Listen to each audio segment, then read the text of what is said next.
Welcome back to another Meet Kevin report. We are on episode number 72. It is April 4th. Finland might be joining NATO today. They would become the 31st member of NATO after holding a ceremony potentially today in Brussels. This event will mark the end of Finland's military non-alignment policy that began after the Soviet Union's invasion attempt during World War II.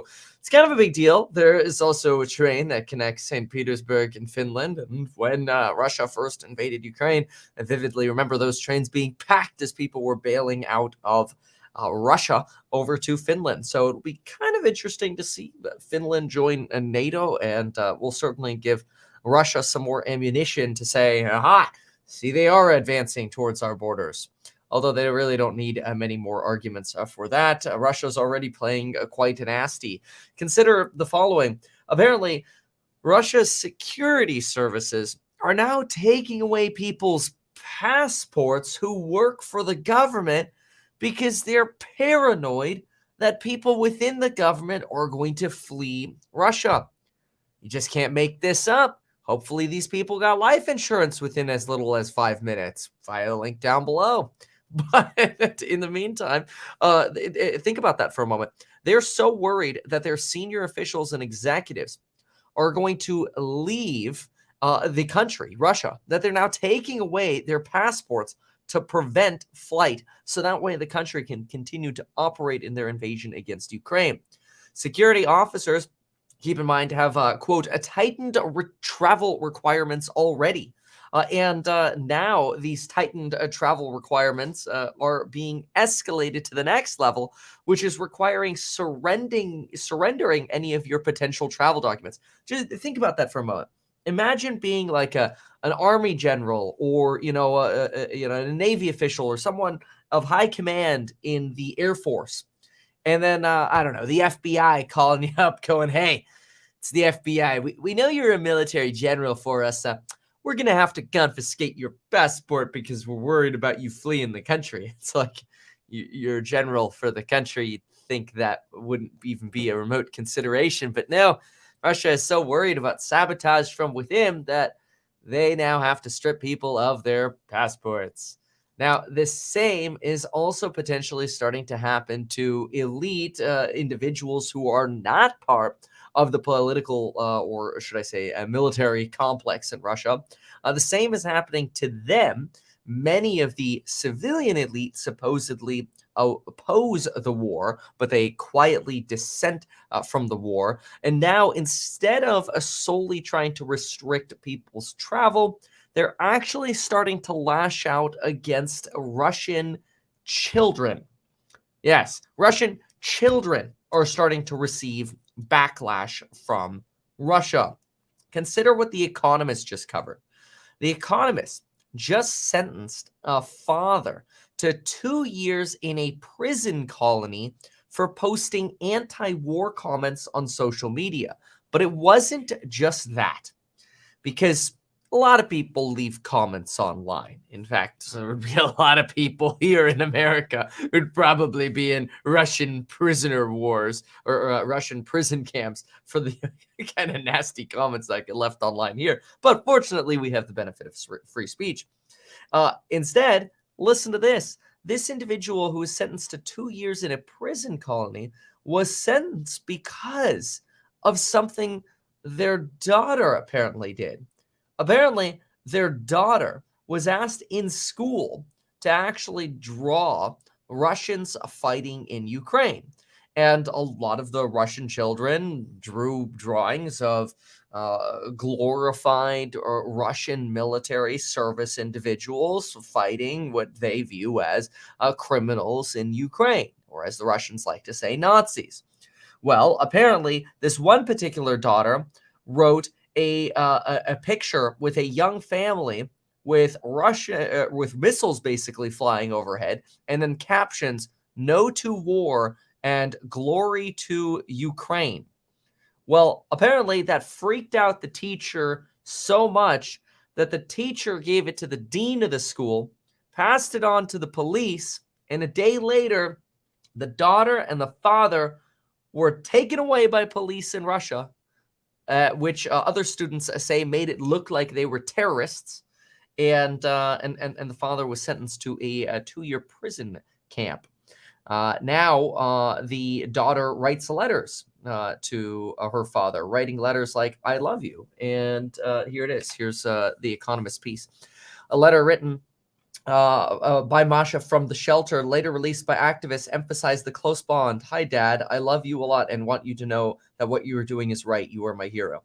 It's pretty remarkable that this is the kind of stuff that's actually happening in Russia, that now you have individual children being separated from their parents because of their opinions about the war. There's also a belief that a lot of the, this is really the type of propaganda that's being used to minimize the sort of dissent that you would expect during a war within a country.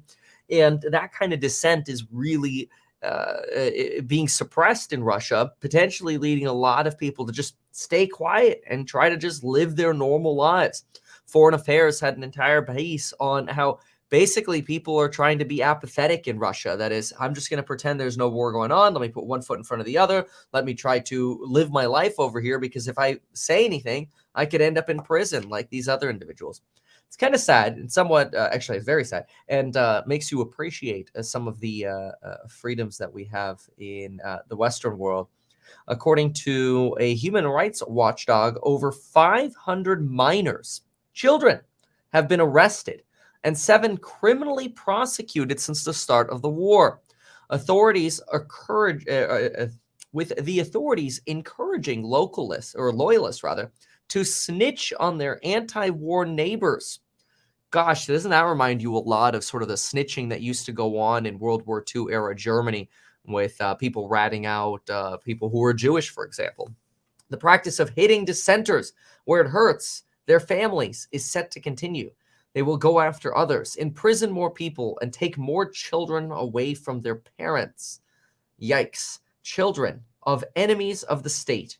That's the example they are creating for anyone who might think about opening their mouth. That's pretty crazy, and also pretty scary. It just shows you the era of war is one that you definitely don't want to be a part of. Listen to this one here.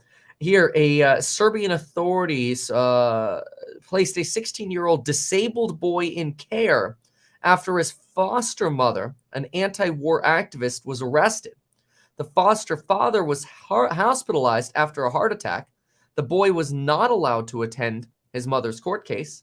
A leaked recording of a conversation with an orphanage worker suggested that the individual should have, quote, known better than to piss against the wind.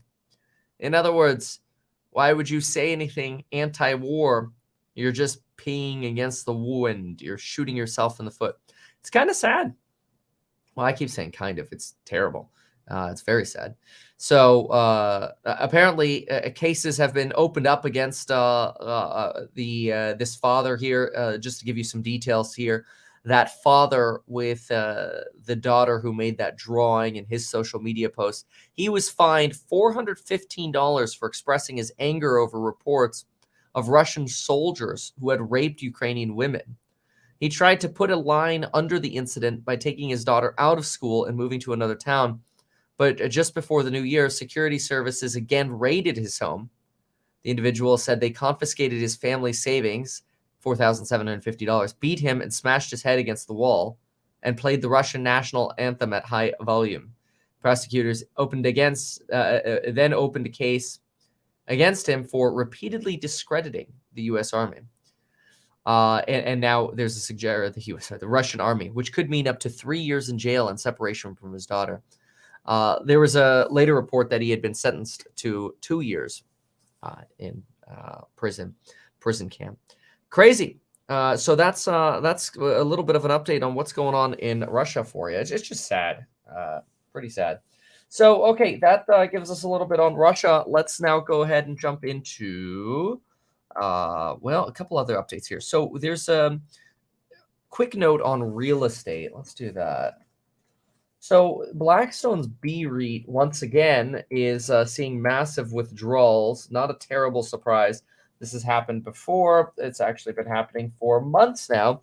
The Blackstone B REIT is facing withdrawal requests of another $4.5 billion. Apparently, this is now the fifth straight month that the group has limited redemptions. The fund allows clients to withdraw about 2% of the fund's assets per month, with a maximum of 5% per quarter, which would be about 6% total if you do 2%, 2%, 2%, although that would compound, so it'd be a little bit more. So realistically, it'd probably be closer to about 1.5% as an effective cap per month. And once again, Blackstone is limiting the amount of actual withdrawals possible right now. At this moment, Blackstone has paid out about $666 million out of the $4.5 billion requested.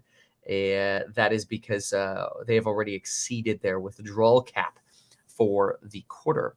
So a sign that a lot of people are trying to get liquidity out of their real estate. That's probably one of the most frustrating things about real estate for most folks, is that when times are good, everybody wants in, everybody floods in to the top of the market. And then when times are bad, everybody at the same time wants their money out. But real estate tends to be relatively illiquid. There's also a note in The Economist that half of American counties are losing population, specifically the rural Midwest losing a lot of population. And that permanent population loss is expected to be a pretty large blow to smaller and local businesses. All right, that is on real estate. The real estate front, still waiting in America for the surge potentially of inventory. Although as long as it doesn't come, the more time people have to just adjust to higher interest rates. And if people become comfortable with higher interest rates and inventory is still far and few between, then perhaps prices could actually start rebounding. And in some cases, they have done just that, specifically in Florida. Florida's already seen its rebound, whereas other areas have not yet. And it is still questionable as to whether or not will the rebound continue, or will inventory skyrocket at a time where there are fewer buyers, leading to price declines once again. We'll see. Some areas like Phoenix and Boise, Idaho, down over 20% peak to trough, and some areas like Florida barely down at all. So big divergences in what's going on in the real estate market. Now we've got to talk Bank of Australia. The first pause is in. Yes. Stand by for the first pause. There's some good notes in here. Let's take a look at the first pause of the banking crisis. So one of the first and major pauses of the banking crisis is in the particular institution that paused is actually one that led the United States on rate hikes. That's a sign that maybe the United States will soon follow this particular bank. So think about it. They hiked, then the US hiked. Now they've paused. And what could they possibly cite? And how could their information be similar to what we're experiencing in the United States? Well, after you read this statement with me, you'll see, wow, it's surprisingly similar. Let's take a look at it right here. This is the Bank of Australia. The board decided to leave the cash rate target unchanged today at 3.6%. In other words, pause. The big old pause is in at Australia. And remember, they started hiking before us. That's important. All right. The board took the decision to hold interest rates steady this month and provide additional time to assess the impact of the increase in interest rates to date and the economic outlook. Global inflation, they say, remains high.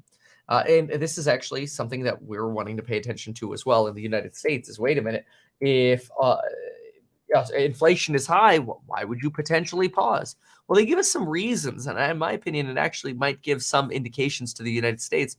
Take a look at this. Global inflation remains high. In headline terms, it is moderating, although service price inflation remains high in many economies. Service price inflation is, of course, that third type of inflation that we're facing in the United States as well. Phase 1 being goods and disinflation, phase 2 being housing services disinflation, and then phase 3 being all other services, specifically healthcare, retail, hospitality, and otherwise. And this remains high in many economies. The outlook for the global economy remains subdued, with below average growth expected this year and next. The recent banking system problems in the US and Switzerland have resulted in volatility in the financial market and a reassessment of outlooks for global interest rates. These problems are expected to lead to tighter financial conditions, which would be an additional headwind for the global economy. So they, like us, are recognizing this potential for tighter financial conditions, leading to basically the equivalent of more hikes. So that's potentially why they're taking a pause. Now listen to this on CPI and inflation. Well, CPI being inflation. A range of information, including monthly CPI indicators, suggests that inflation has peaked in Australia. Now, this is good because we would imagine that the Federal Reserve and Jerome Powell might say something convincingly like this at some point in the near future as well. Imagine if Jerome Powell came out in the next meeting in May and said, inflation's peaked, we're confident of it. It would really, if they didn't pause then, lead markets to start pricing in. Oh, they're setting up for a pause. And be quite bullish because remember, nobody really expects the Fed in this cycle to actually cut rates until inflation is conquered. That's a big deal. And I think a lot of folks forget that the Fed isn't here to cut at the sign of potentially a recession. If anything, they are engineering this recession in order to make sure inflation has been convincingly conquered. Multiple different reports, whether it's JP Morgan, Morgan Stanley, whether they're bears or bulls, suggest it's clear. The Fed is not cutting anytime soon until inflation is conquered. But Australia actually gives us hope that, wait a minute, maybe that peak is closer than we think, or that peak is already well behind us to the point where central banks can start reacting. And so that makes this such a unique occurrence where the Bank of Australia, which again led the rate increase cycle, is now pausing. Goods price inflation is expected to moderate over the months ahead due to global developments and softer demand in Australia. Meanwhile, rents are increasing at a faster pace in some years, and vacancy rates are low. The price of utilities is rising, and the central bank forecast for inflation is expected to decline this year and next to around 3% by mid-25. Medium-term inflation expectations remain anchored, and it's important this remains the case.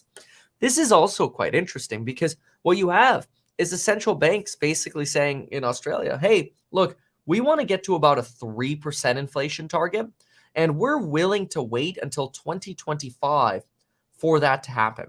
Now, that's pretty incredible. It's almost as incredible as the paid promotion here to get 12 free stocks by going to metkevin.com/a-free, link down below.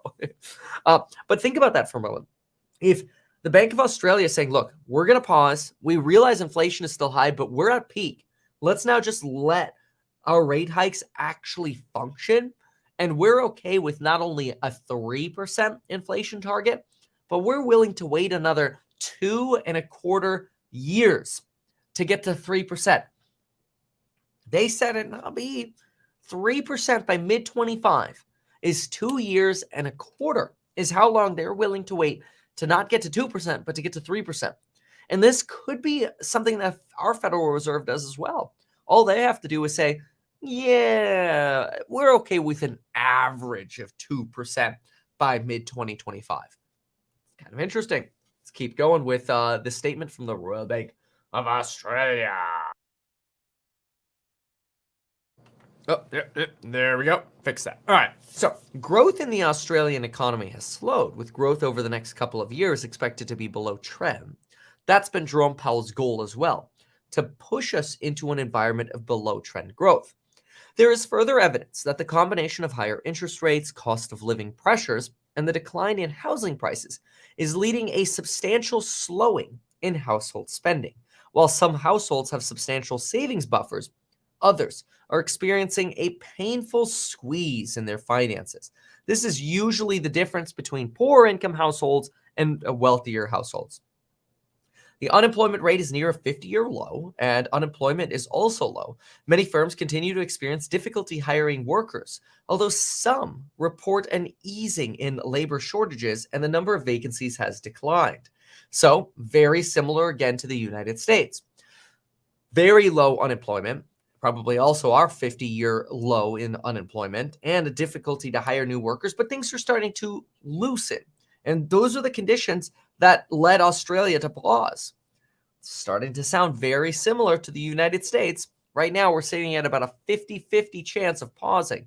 I do think there'll be a psychological benefit to the Federal Reserve to getting us to 5%.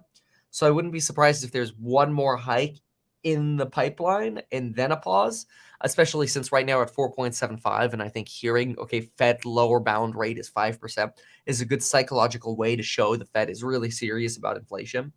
But beyond that, I think further hikes are less certain, especially since now you've got the Bank of Australia saying wage growth, even though it's growing, is actually consistent with their inflation target.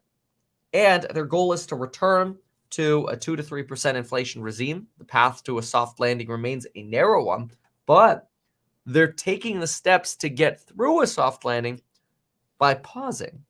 Now, I personally I think that's very fascinating. I want to look now in reaction to this at the Goldman Sachs Financial Conditions Index, and maybe what we can do as well is look at inflation break-evens, because generally what we want to see are that financial conditions are at least somewhat elevated. They don't necessarily have to be as high as previously, and we want to see that the 5-year break-even inflation rate is staying stable and not skyrocketing. After those OPEC production cuts yesterday, we did see the 5-year break-even tick up. So it'd be good to see how it's moving today.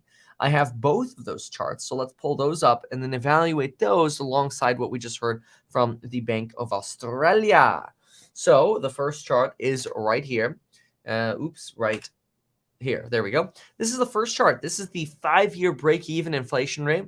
You can see we had a nice little surge here after, an oil price cut, oil production cut, but it really shrunk. Yesterday, this surge was actually a lot higher. I would go as far as saying we were up to about 2.6 yesterday on the 5-year break even.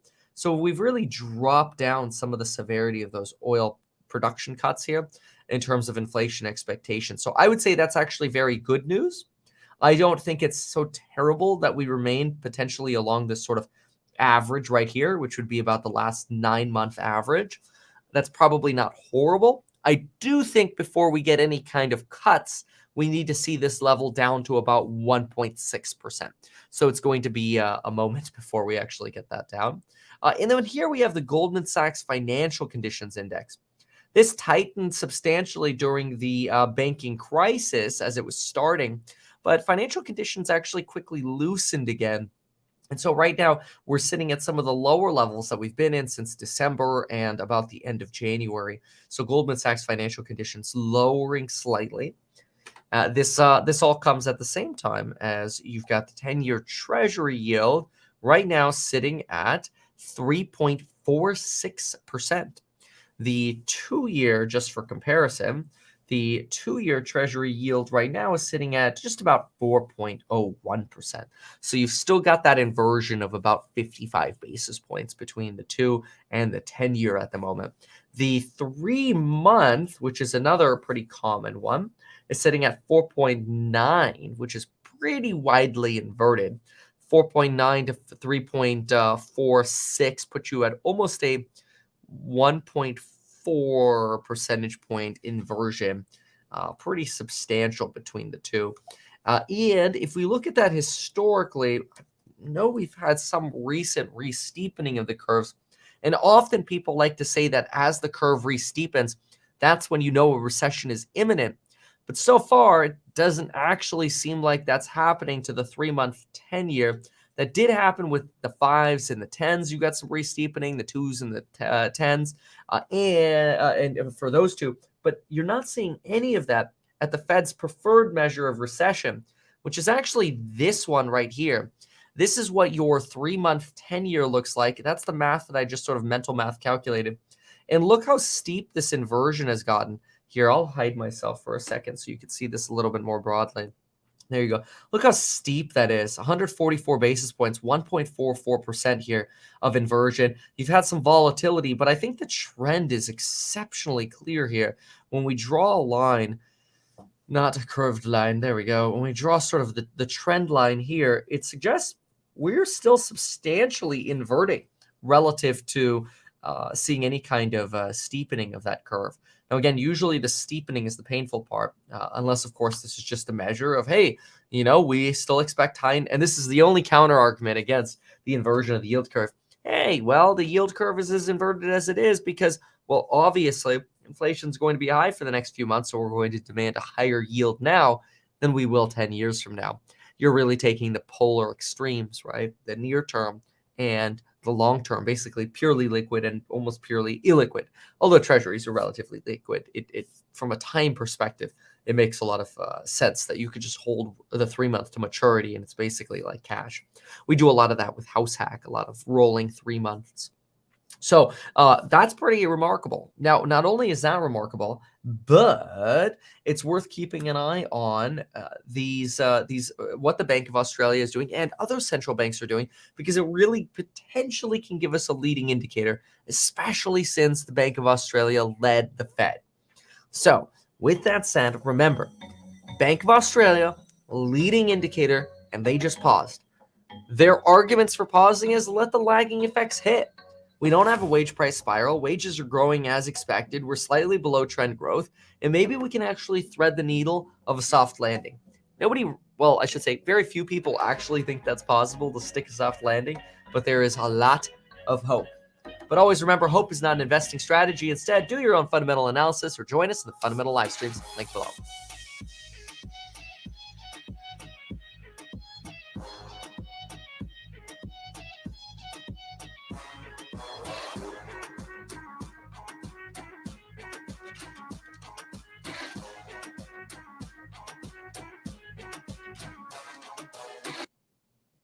All right, now we got to talk about the Donald, and then we're going to talk about, we're going to look at some analyst reports.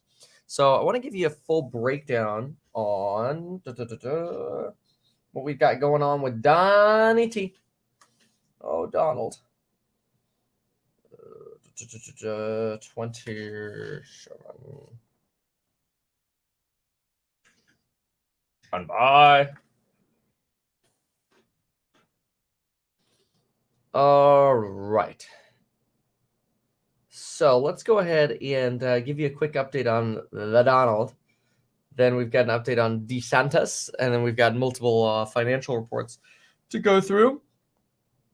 So let's knock both of those out. Oh, yes. And then we want to talk about this as well. Let's listen in to Liz for just a moment, though. Simple problem. I think probably a simpler fix than last time. But, the too big to fail guys look pretty good here, and I think they know it. Well, the other question, though, is about regulation. He makes the point you need to make sure that these banks are, quote unquote, investable. And I think he's 100% right about that. The question is, once Janet Yellen made the decision that she did, which is to implicitly guarantee effectively all deposits, does that come with other forms of regulation? And is that something that the industry effectively needs to be worried about? Was it a mistake for Janet Yellen to even back all of those deposits in the first place? I mean, the fight that we're clearly going to have now is whether it was largely a regulatory problem, whether the rules were too lax, or whether it was a supervisory problem, which is the cops enforcing them were asleep at the switch.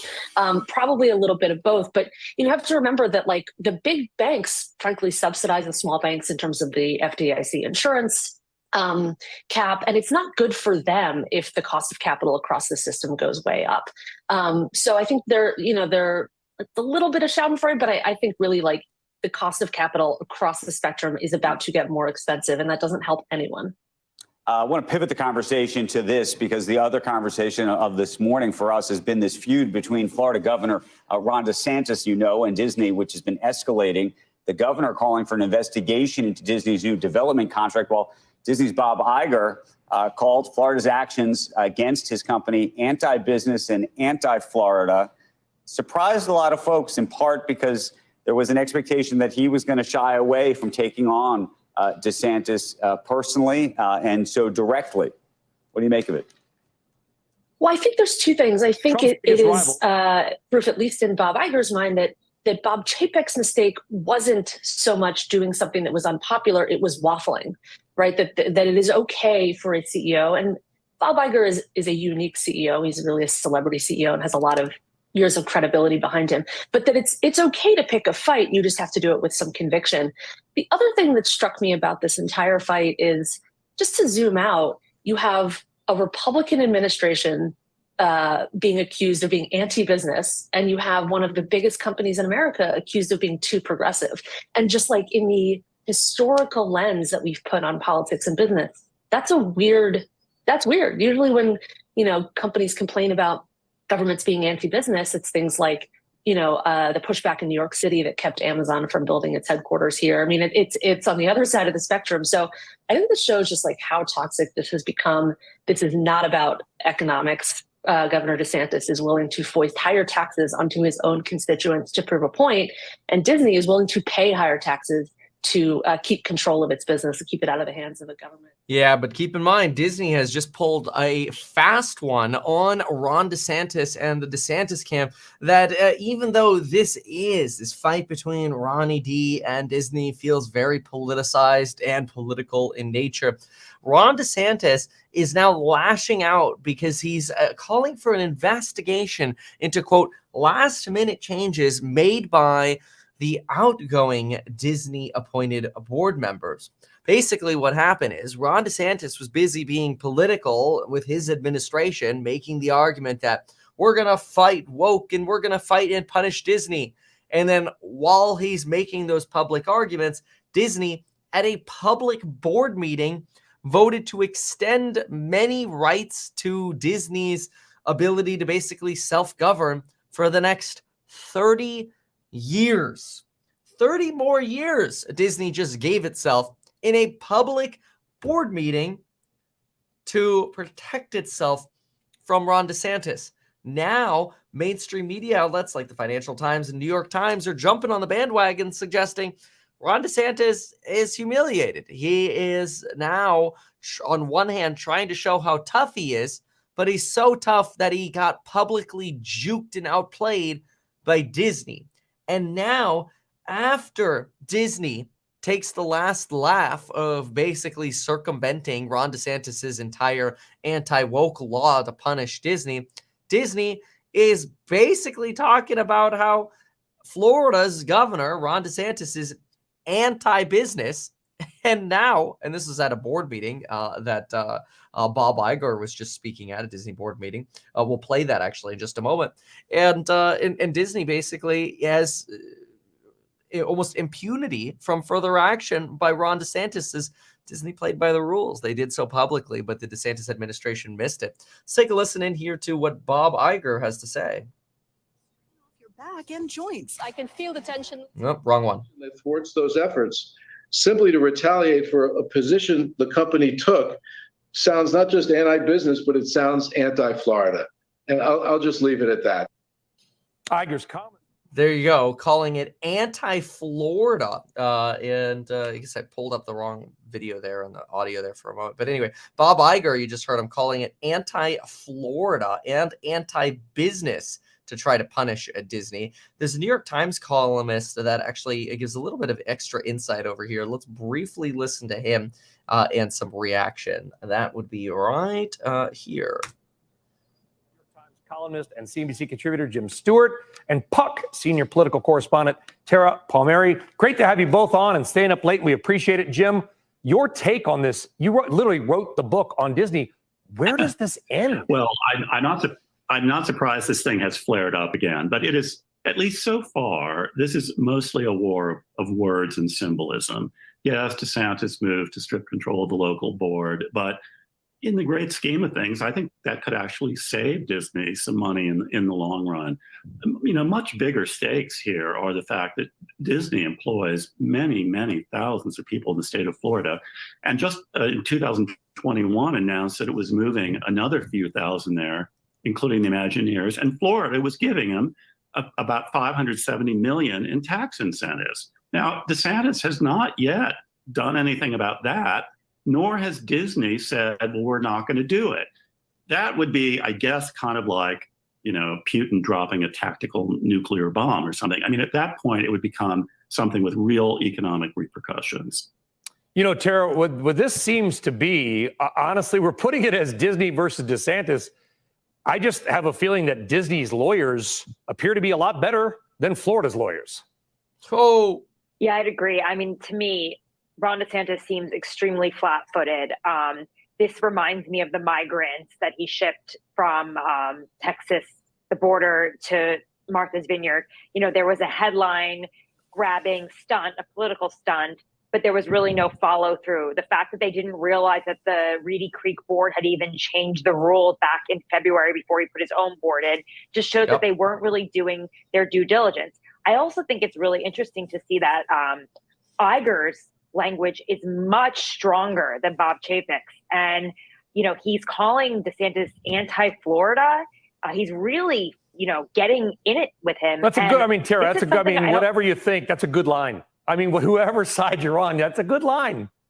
Yeah, but I also wonder if it reflects the fact that DeSantis is becoming weaker politically, the fact that he would become so aggressive, or if this is just Iger's style versus Chapek's. But it just seems to me like he's ready to take DeSantis on head on, and the tone has changed. And it also just happens to coincide with the fact that DeSantis' poll numbers are slipping right now, the fact that he's had a lot of stumbles on the national stage, you know, the fact that he's wobbling on Trump's indictment. Politically, he's suffering, and it's interesting to see him being attacked, not just politically, but also by, you know, corporate Disney, his rival. Well, so we're going to stop that one there. Worth thinking about that, though, for a moment. Really, there's this setup that potentially Ron DeSantis is weakening at the same time as Donald Trump is potentially strengthening. Here's that New York Times piece, just so you can see it, where Disney basically responded to losing control of its board by the month before losing control, basically voting with the now lame duck board to restrict the power of the new board and give Disney several exclusive rights that could last as long as 30 or even more years in certain circumstances. So Disney really outplaying Ron DeSantis here. And this now leading to a lot of folks wondering, did Ron DeSantis just get embarrassed on a national stage? Is Ron DeSantis somebody who was considered a potential front runner as Donald Trump was kind of screaming in a corner in this 2024 political election cycle? Did Ron DeSantis now become the kid screaming in a corner and banging his head against the wall as Donald Trump's indictment has made him potentially 10 times more of a news subject than he was beforehand? And now the only remaining sort of legacy of DeSantis is this mistake of trying to appear tough against Disney, yet actually getting outplayed by Disney. I kind of think I think about it like the person who's winning the I'm sure you've seen these before. You know those marathon races where you get like the runner who's running and they're getting right to the end and they're like, yeah, I won. And then they're so focused on how they're winning that they don't even realize their challenger is running up right behind them, ends up passing them right at the last second, at which point it's too late for that person to respond anymore. That's kind of how I view this DeSantis Disney dispute. Although he's been getting hit pretty hard in various different areas, not only the Disney issue, he got hit for at first kind of nearly kicking Trump while he was down by making fun of the hush money potentially to Stormy Daniels argument that he was making. On top of that, and this was when he was at a press conference, and Ron DeSantis basically said, I wouldn't know anything about paying hush money to a porn star.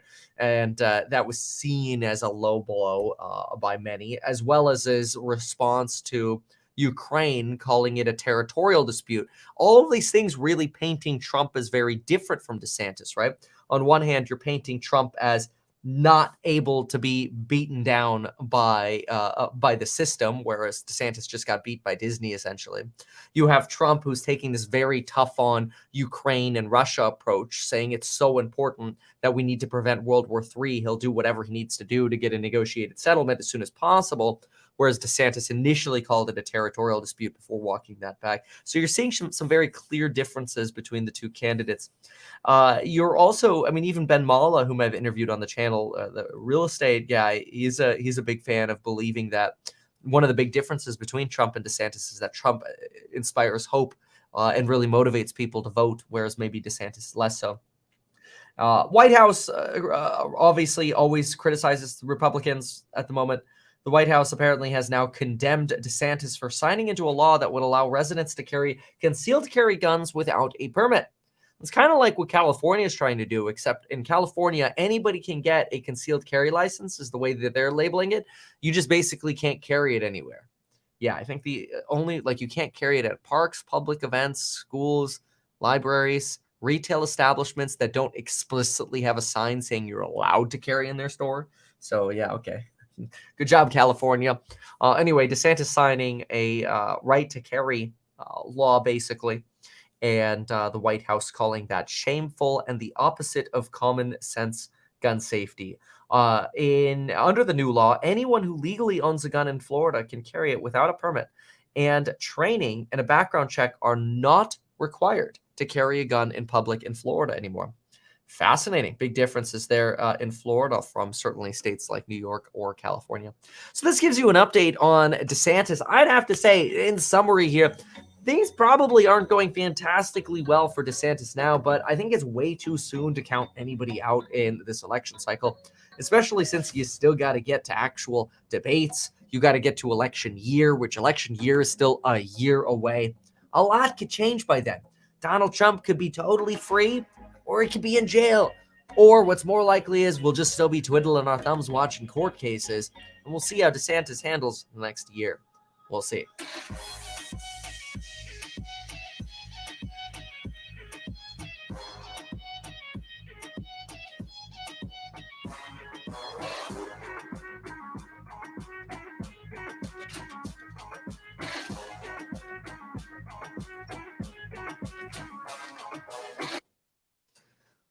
Alrighty then, now we are going to talk about the soft landing. Oh yes, there's some law in Florida that if you use a lawyer, that same lawyer can't be used against you. Yeah, so that's not just a law in Florida, that's a conflicts check. That's pretty much something you would get in any state. And you're saying Disney has hired basically every lawyer in the state. Pretty brilliant. Yeah, commercial real estate. We've definitely been talking about commercial real estate and a lot of loans coming due. JP Morgan did an analysis on that we've talked about on the channel where basically they assume, hey, if 20% of commercial properties default, there might be losses of somewhere around 8 to 10% in actual assets for a lot of the banks who are holding these commercial mortgage-backed securities. It's actually a piece going on right now here on CNBC on it. Let's listen in. He said, we'll keep rates low because there's no inflation. It's transitory. It wasn't transitory. That was 100% the result of all the stimulus packages. That was flush consumers coming back to the cities, and rents rose everywhere. New York, Peoria, Dallas, everywhere. It was Albany. I was in shock, and they were up 20%. And so that is what really drove CPI for 5 months in a row. By the way, I will give you credit for saying at the time you thought they needed to raise rates sooner. Yes.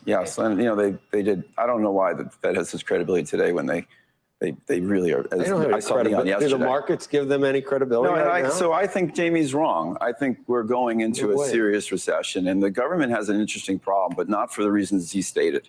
They have a massive deficit, and they keep feeding the deficit. That forces rates higher because too much supply of paper to pay for the deficit. Receipts are going down because capital gains are going away. Real estate, as we'll talk as a complex, values are down.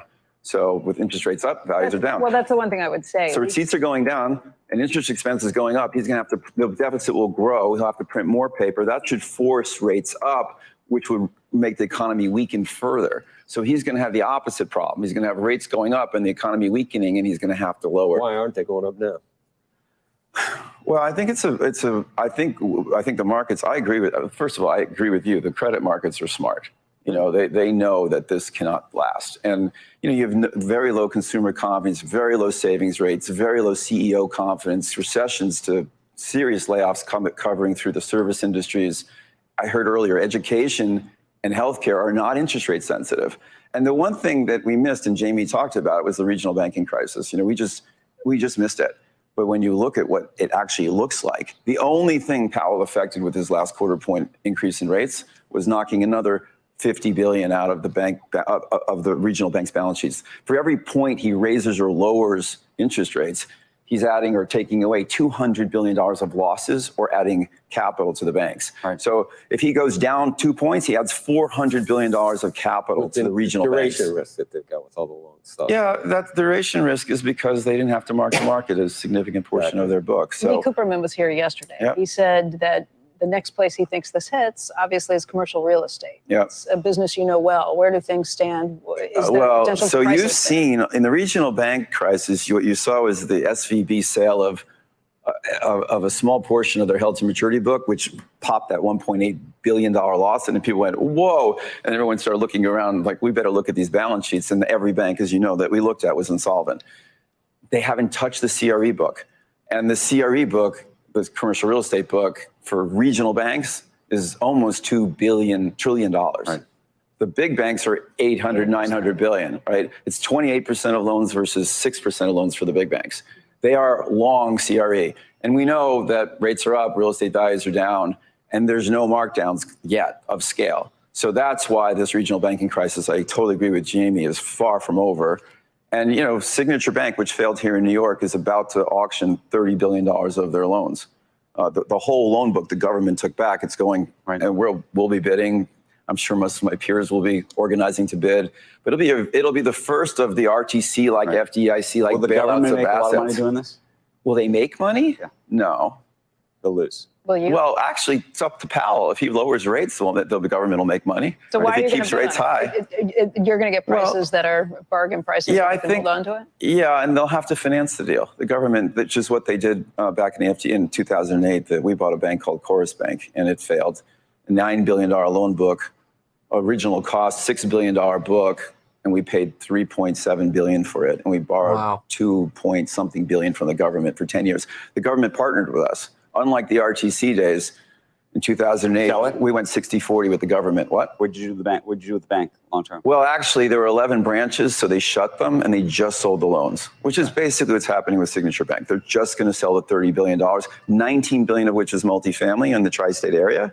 And it'll be fascinating to see what happens because Yeah. it'll be a first test of where do you think, what's the clearing price? Right. Like, what's the price? And when But you get this to is the mark to market. This is pure mark to market.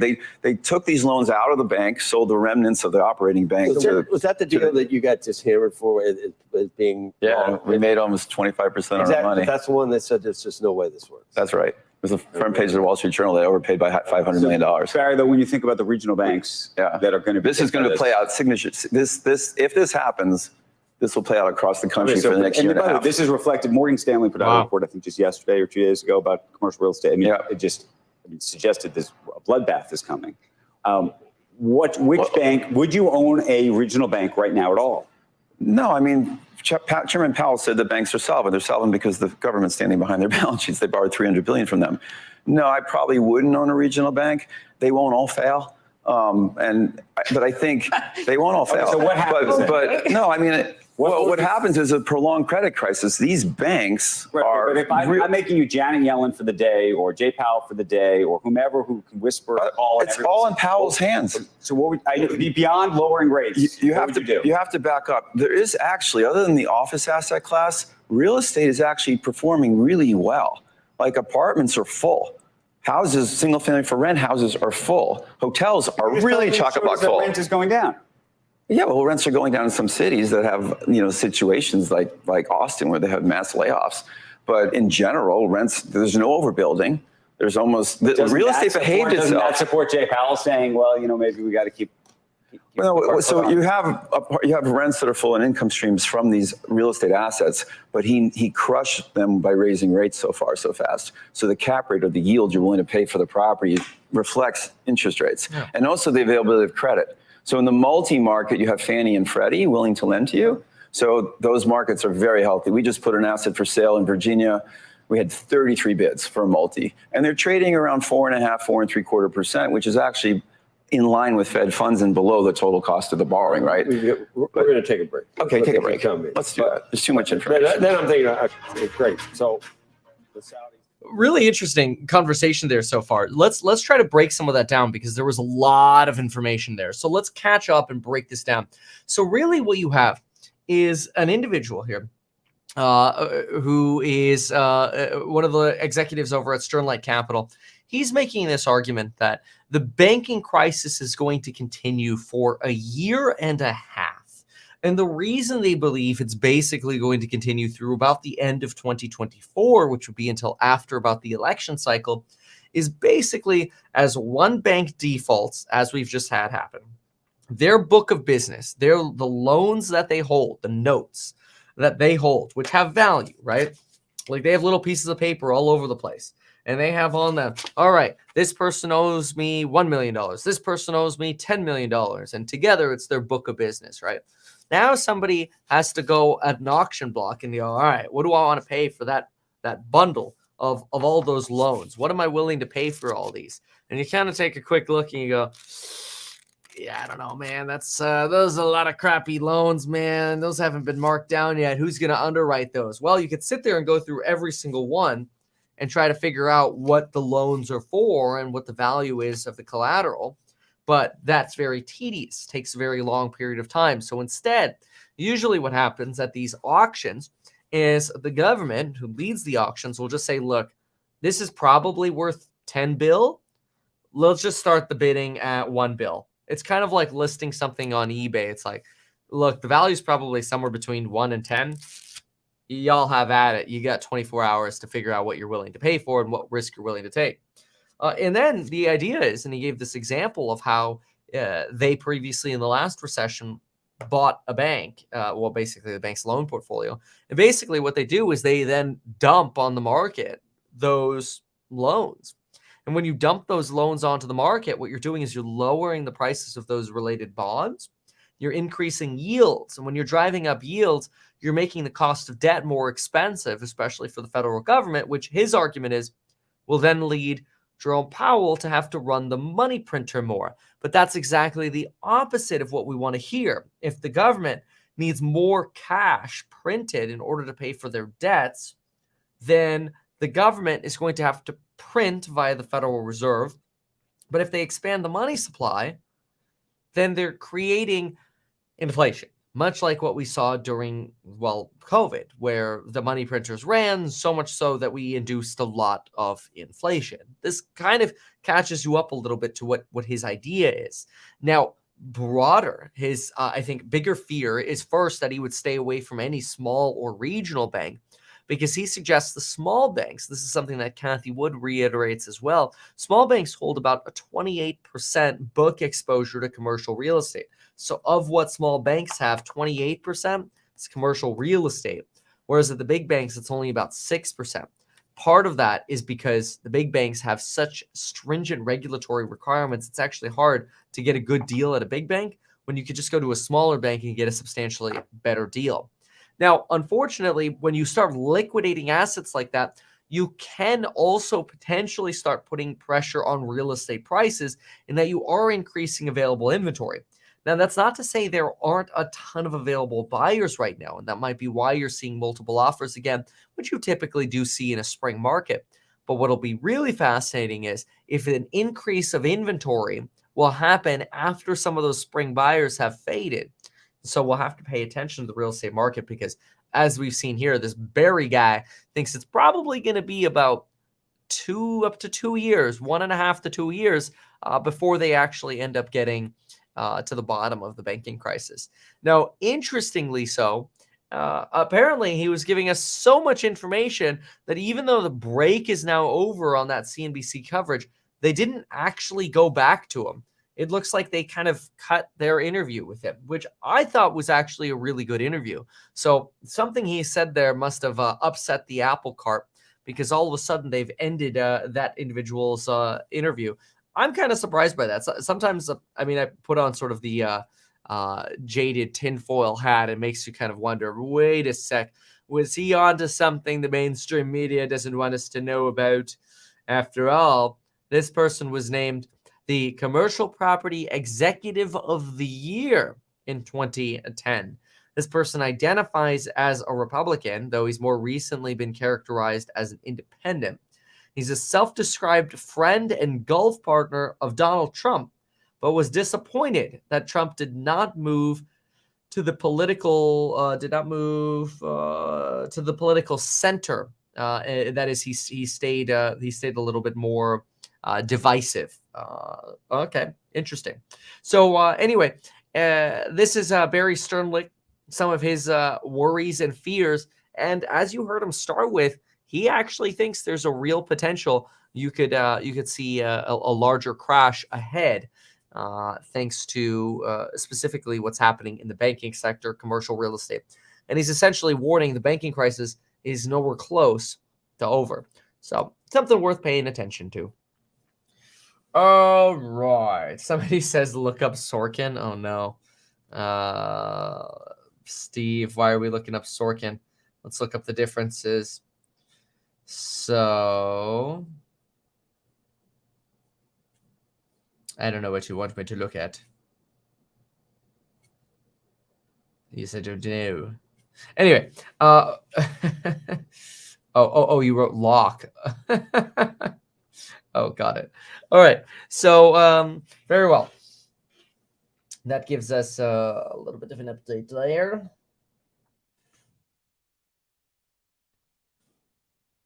Okay.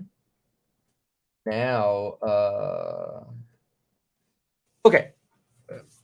Now, Steve also asked, how does Australia's housing market play into the decision to pause rates in rate hikes in Australia? So what's fascinating is Australia has lost home values. We're seeing home value declines for about 10 of the last 11 months. Just last month, we've actually seen home values actually finally tick up a little bit again. We're not sure if that's just like in the US, sort of a spring impetus of a little bit of a spring boost where you combine basically next to no inventory coming out of December with at least some people who are willing to pay these rates until they can refinance in the future. We're not sure if that's the same thing that's happening in Australia as the United States, but what we do know is that Australia peak to trough across the nation was down about 8.5%. Peak to trough in the United States were down about 10%.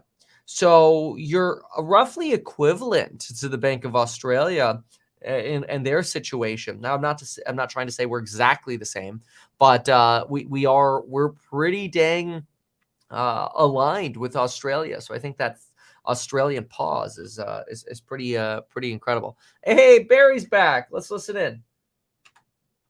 If you're wealthy and you have gains in your tech stocks or you're a founder, you leave. That's a lot of money to save, 10% just on taxes. It's done a very good job of chasing out the rich people. They're working on it. So I mean, you got to change that narrative. So the California is not a sales tax. It's not an income tax. It's a resort fee. It's the nicest place to live in the country for sure. So you just change the marketing. But it's really between safety and the attitude. Those are the two things I think that drive people out. I mean, New York's a fabulous place. It's wonderful to be back here. But you know, it's getting crushed under its social services. We need to put people in productive work. It's not Hawaii. I understand the tax rate in Hawaii. It's okay. Well, they're an island nation. They are, but I'll pay a few more. We just opened a hotel there. If anyone needs a job, we could use some. Are you still seeing a lot of on where? On Kauai, the one Hanalei Bay, former St. Regis. We gutted it and brought it back and find it in Conde Nast Travel. Is it a? It's called the one Hanalei Bay. It's the one. What do you have to pay? What are you offering? The average room rates right now. No. What are you offering for housekeepers that you can't find people? I think it might be like $30 an hour. We can't find anyone. Bring your own bed. Your sheets, sorry, not bed. We'll give you a discount if you make your own bed. There's no housing. There's no worker housing, and you can't get people there. We do some crazy things in this country. You know, if you ship goods from Asia to Hawaii, they have to go to LA first and then go back. So because that's some old law we did in the 1800s or something. Like, why do we do stupid things like this? The government can spend a lot of time cleaning itself up and making things a lot more streamlined than that. Anyway, go see the hotel. It's really lovely. From a real estate perspective, are you seeing that continued shift from the Northeast to Florida? And are you still taking advantage of that from a real estate perspective in Florida? Are you building? Are you buying in South Florida? We're one of the largest owners in Florida. And the market, it actually slowed down and it's picking up again. All my friends from the Northeast, and there are a lot of them that have moved down, whether it's anywhere, Naples, Palm Beach, Jupiter, Miami, they're asking me when the housing market's going to slow down. And there's such incredible demand and such a small supply of waterfront or close to water homes. It doesn't look like it's slowing down. And in fact, the slowdown up here makes people even want to get out of here more because they're worried about their incomes are stagnating and they're looking at their tax bill and say, I don't need to pay this anymore. So Florida's Achilles heel is its school system. You need private schools, executives, or you need better public schools because you can't move to Miami without getting your kids in school. And the same thing with Palm Beach. People have started their own schools. Should he take that surplus they have now in Florida and put it toward education? 100%. He is doing that. DeSantis's bill is his spending of the $22 billion surplus is actually pretty good. I mean, he's investing in teachers and education. That's really smart. And that becomes a positive rolling stone as opposed to the negative going on in some of the blue states. It's like New York is going to be a great city forever, but it has some serious issues, including its office stock, which is emptying. So it's very difficult up here right now for offices. All right. Robert. It's depressing news. Yeah, thank you. It's a great city. Thank you. Young people will never leave New York. What happened to your Lamborghini story? We're not doing it on this show? You'll see it later. Okay. All right, when we come back, Barry is going to stay with us as we get into this year's bank failures, lessons learned, the potential long-term impact on the economy, and much more. And a reminder for you, there is... This guy's awesome, by the way. He's really, really insightful. Really like this. Just keep in mind, this guy, they founded the Starwood Capital Group. And he launched a firm back when he was 30. Oh, wow, that's weird. Think about this. In 1991, at age 31, he launched a firm to buy apartment buildings. I'm 31 and I'm launching a real estate company. That's kind of cool. Anyway, so they now have $120 billion under management. That's how when he could say, oh, yeah, we just bought basically an old St. Regis in Hawaii, which this, by the way, is what their St. Regis website looks like, which is now the I believe it's this one hotel. I believe this is the right one. I'm not sure. But anyway, yeah, it seems pretty incredible. So inspiring either way you look at it. But anyway, what's fascinating here is this idea that California's income tax is almost like a resort fee. And this argument that if you buy near coastal areas, people are willing to pay the price because they basically, as we used to say, as when I was selling real estate in SoCal, they ain't making any more waterfront real estate. It's kind of a good point. And it actually reiterates something that was reported in The Economist this morning. The Economist this morning reported that we have a record decline of counties, nearly half of American counties losing population in America. The rural Midwest is the one losing the most of its population. Permanent population loss is obviously expected to be a big blow to businesses out there, but it's remarkable because you are seeing this massive shift where people are saying, no, look, I am willing to live by the beach, whether that's in California where we're paying some more of the taxes, or I am willing to live in Florida where maybe you have to send your kids to private school, which is an interesting argument Barry here makes. I grew up in South Florida. Initially, I went to private school, but then after my parents divorced and they had no money left, I did not go to private school anymore. And to spend most of my school career going to like 5 or 6 different public schools, it was pretty annoying, and we had no money. But anyway, interesting to see. He actually provides some optimism on DeSantis's sort of reinvestment of surplus money back into schools, which is good to see. Keep in mind, Disney employs like 75,000 employees in Florida, so you've got some tensions with Disney, obviously. But Barry makes very neutral and I think solid points, and gives a very fair outlook. So I think it's worth heeding his warning. Let's keep listening in here to what else they have to say. Banks, both large and small, as we head to a break. Take a look at futures. They're gonna double break us here. How rude! Double break. It's just absolutely rude. So anyway, So continuing with just the thought on Barry here. It's going to be incredible, and I think the real bottom line about real estate in America is we just don't know. We don't know if we're going to get that inventory surge. How are demographics going to change? I think what's most important if you're looking to buy real estate is that you have confidence that you're not catching, as we like to say, the falling knife.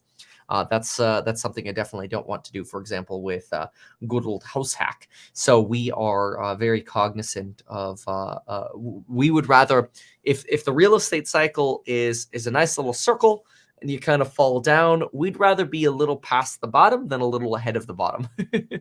So we'll see what happens. Obviously, my expectation is we'll know more clearly where the market ends up settling once we get past peak inventory era.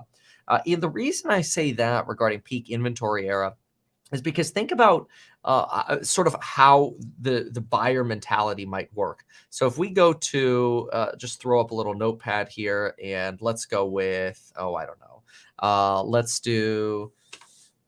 Let's say there are 100 buyers. It's December 2022, and you've got yourself 100 buyers for real estate, and there are, I don't know, 100 listings, right? Now you've got a balanced market, but it's December 31st and all the overpriced stuff expires. And I'm just going to, on purpose here, be extreme. And so now all of a sudden you're at January of 2023 and interest rates are maybe down a tiny little bit, a smidgen.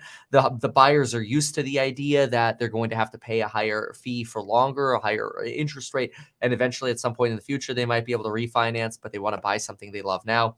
So then you see listings plummet, and you see listings because half of them, let's say, expire. Now all of a sudden you have 100 buyers fighting for potentially 50 listings.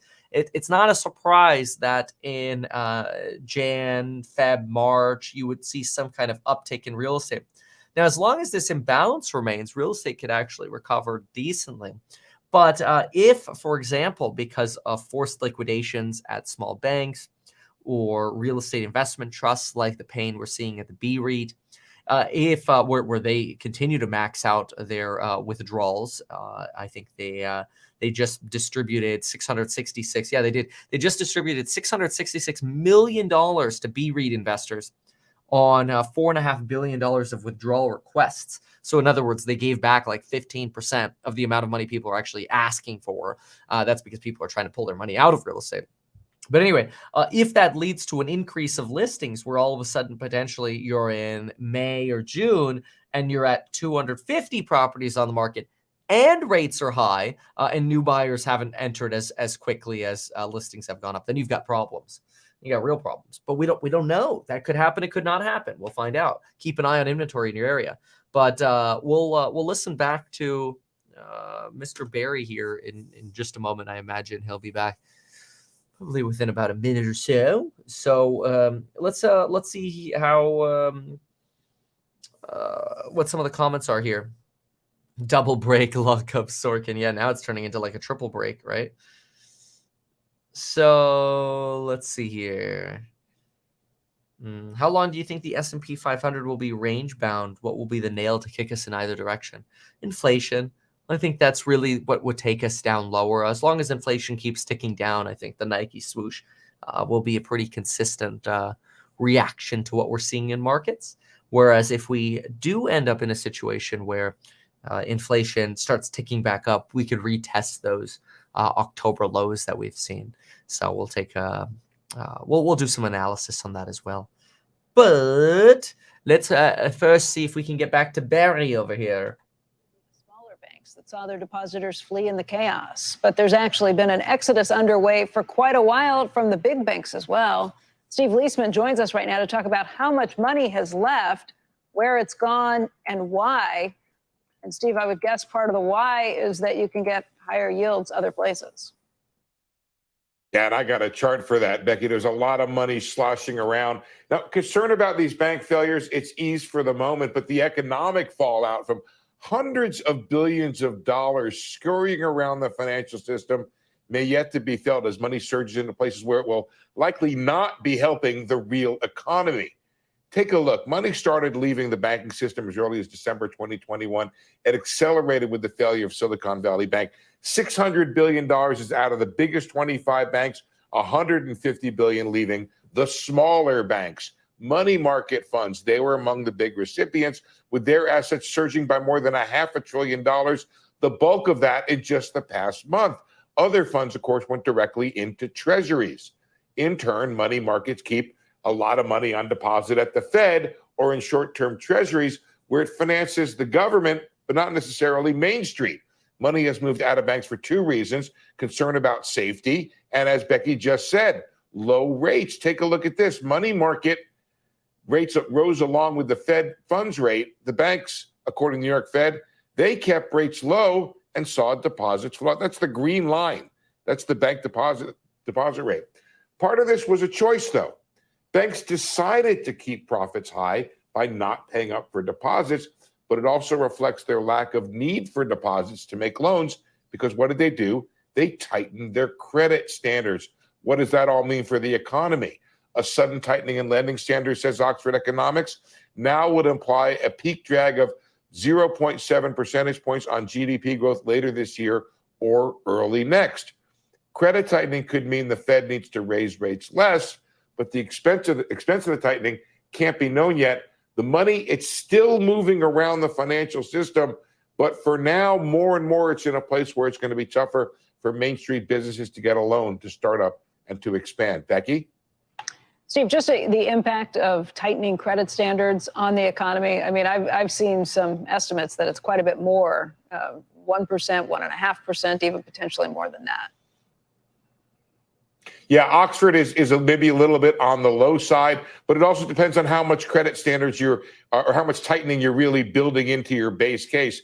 Autos could be harder to get. The trouble is, Becky, then it's not necessarily linear, right? Is that you have X decline in lending standards, but you could have 2X impact on the economy if these things don't work themselves out. It's really interesting.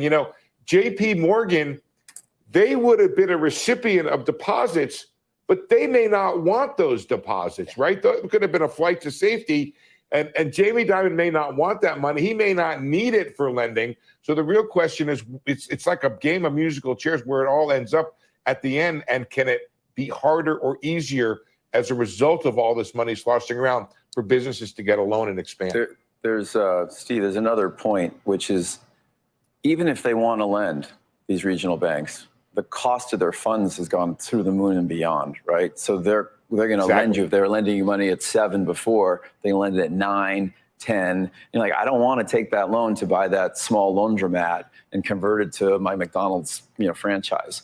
The country's going to go through a massive credit contraction. And if that happens, just because they were paying depositors a point and a half, and now they're paying the government 5. Right. So the bank P&Ls, regional bank P&Ls, are going to look like a horror show. So they're not going to be growing. Well, that's why they're letting those. Barry, that's why they're letting those deposits flow out. They don't want to pay up for those deposits. They're trying to keep. What they want is they want the stickiest deposits possible. They want the people who will stay when the bank gives them a toaster. That's the whole point. But the government, they do right now. Not to change, not to pivot in that last raise when he just saw what happened. Those two banks that failed were as large as all the bank failures just about in 2008. 318 billion. It's almost the same number, except that was like 147 institutions, and this was 2. So I mean, Barry, you ain't seen nothing yet. Before you go, Barry. Barry, before you go, tell me what it's like when you go. Barry, what's it like when you go to your lenders now? Do you have to give more? Are you experiencing that tighter lending standard? Yes. I mean, we do deal mostly with the larger lending institutions, and the major banks were really, there were 3 sources of tightening, right? They raised rates, they were selling off the balance sheet, and the third one you didn't see was the OCC was at all the banks basically saying, stop lending. You can't grow your balance sheet. We don't want you to have this office exposure. And so the banks went like, they had no choice. They cut back on their lending. So we were feeling that. And the only lender you have really is the guy who has your loan today. So you go to him and say, okay, extend it. I'll pay it down a little bit. Give me some time. And you negotiate. But across America, I think the banks are definitely seeking to reduce their exposure because their balance sheets are shrinking. If they lose those deposits, they're 10-to-1 levered. They have to get rid of assets, right? They have to shrink their balance sheets to offset the loss of deposits. If you don't live on the government's handouts, if you don't live off the federal home lending windows. So, I think it's a self-fulfilling prophecy, and it's the wrong message. There are really good office buildings, by the way. If you're in San Francisco, we just renewed our lease in our building in San Francisco, actually a different building we're going to move. If you're in the 10 best building in San Francisco, rents are solid. In fact, they're rock solid, and they're full. And there are people in them. If you're in the B and C buildings in these secondary cities or even cities like New York, there's nobody home. There's a building in New York I heard about last week. The loan was $200 or $300 million, and the bank offered to the borrower at 70, and he's not taking it. Whoa. Now, you would say why? Because he has to put he has to put the money in to bring in new tenants. Right. So 70 is going to be 150, and he doesn't know the cap rate. He doesn't know the yield it's worth on the way out. Is he going to bet interest rates are down and it'll be a 6 yield, or is it a 10 yield? So you wouldn't take that deal either? Probably if it's a B building in New York, probably not now. Let me ask you different regional. B and C buildings, these mid-block buildings that are dime a dozen in the Garment District. But Vanderbilt, One Vanderbilt, which is an SL Green asset, I mean, it's a trophy. It's leased and it's full. You talked about getting loans from, I assume, non-banks at this point. Is a lot of the places you're going to, right? Private funds at the moment. Okay, so private funds. So my question to you, though, is how much do you think that this sort of shadow banking system, I don't know if that's the right phrase or not to use, is impacted by this and we just don't know it? Well, people like ourselves are raising debt funds right now, private debt funds, to fill the void. I mean, that's how I started Property Trust, the nation's largest commercial large loan lender. But we have an $18 billion book, and we're pretty solid. I mean, we're monitoring every loan. Most of our loans are multis. So, I just did a stress test. I'm like Jamie Dimon. We the whole team, we did a stress test on the whole book. And we think we can not only survive, but we've got $1 billion of liquidity. We're holding it for a rainy day. We are not lending right now in that book. But you just said that you'd be willing to make some deals for the Signature Bank portfolio. Yeah, that's the equity side.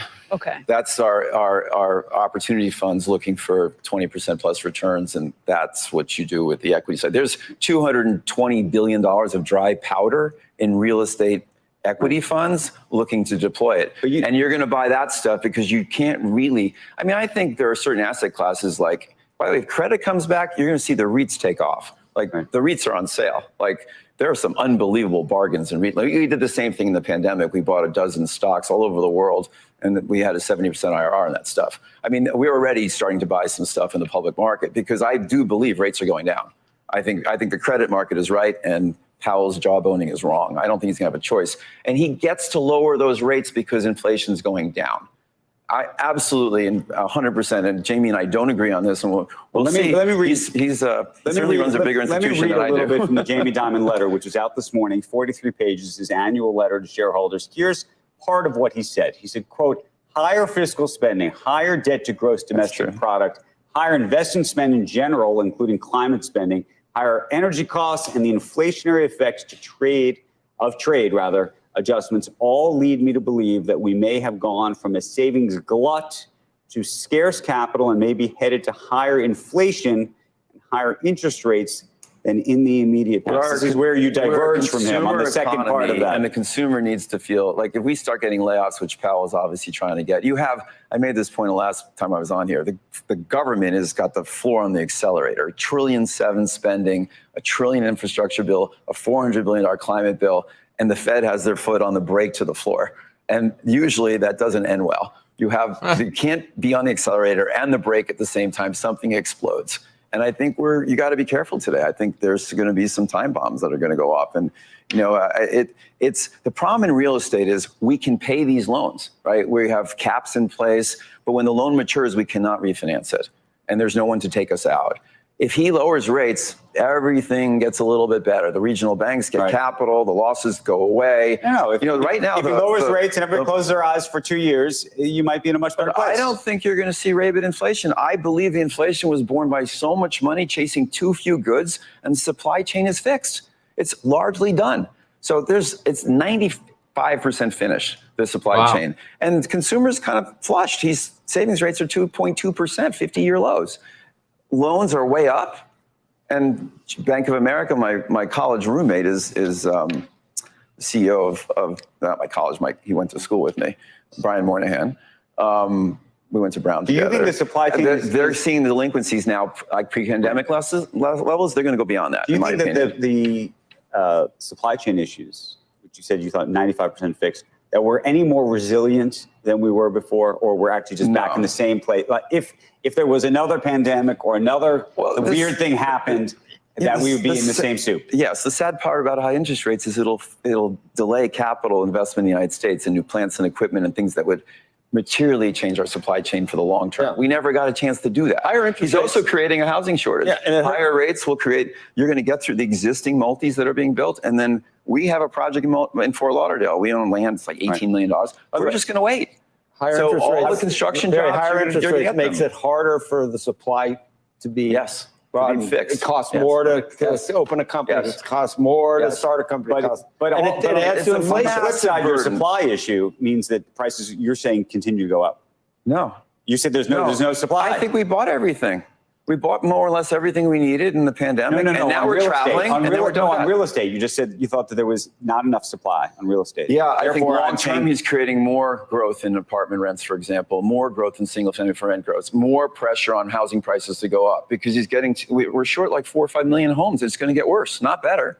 It's going to get worse. Do you think higher energy prices will increase production, or do we need to it's oil and gas. Gas, we have so much gas, it's okay. Oil is, we're not a net importer of oil anymore. So it's I think the axis of Saudi, Russia, and Iran all wanting higher oil prices is pretty powerful right now.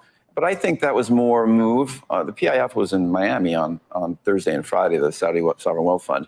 I think it was really more a move on what they saw global demand was going to do. They were getting ahead of a decrease in demand that was going to come. You saw the airline numbers are beginning to go down. Airline prices, watch those, because that's a real tall tale of what the service economy is doing. His problem is he's crushed one half of the economy, or it's not even half, because half is healthcare, education, and all that stuff is not even sensitive to interest rates. So manufacturing is going negative, just about to cross negative. Services, you've got layoffs in tech, and they'll come. And then construction is delayed. It will show up. I mean, open jobs dropped in half last month in construction industry. So he's going to get what he wants. I keep saying, just be patient.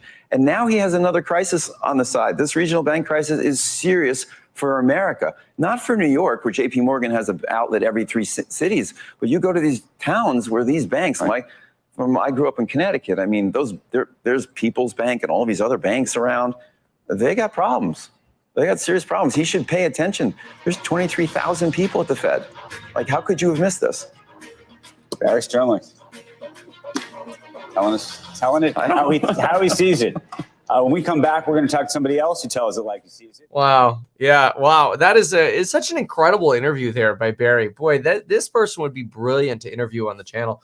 But really, I mean, think about some of the bombs that he just dropped. He talked about how ludicrous it is that you have the Federal Reserve and the U.S. government basically going in opposite directions. He gave the example of hitting the accelerator while stepping on the brake at the same time. How could you be raising rates and quantitatively tightening while at the same time basically trying to print $80 billion for a CHIPS Investment Act, $300 billion roughly for a Climate Change Act, and that $300 billion, according to Goldman Sachs, might actually be more like $1.2 trillion of spending because the Treasury Department is interpreting almost every single guideline that comes across its desk as much more loosey-goosey to spend even more climate change money. So in other words, the bill that was supposed to be negative in terms of expenditures because the IRS was going to go hunt people with 80,000 agents more religiously, instead of being negative and actually bringing the deficit down, the bill is likely to bring the deficit up substantially.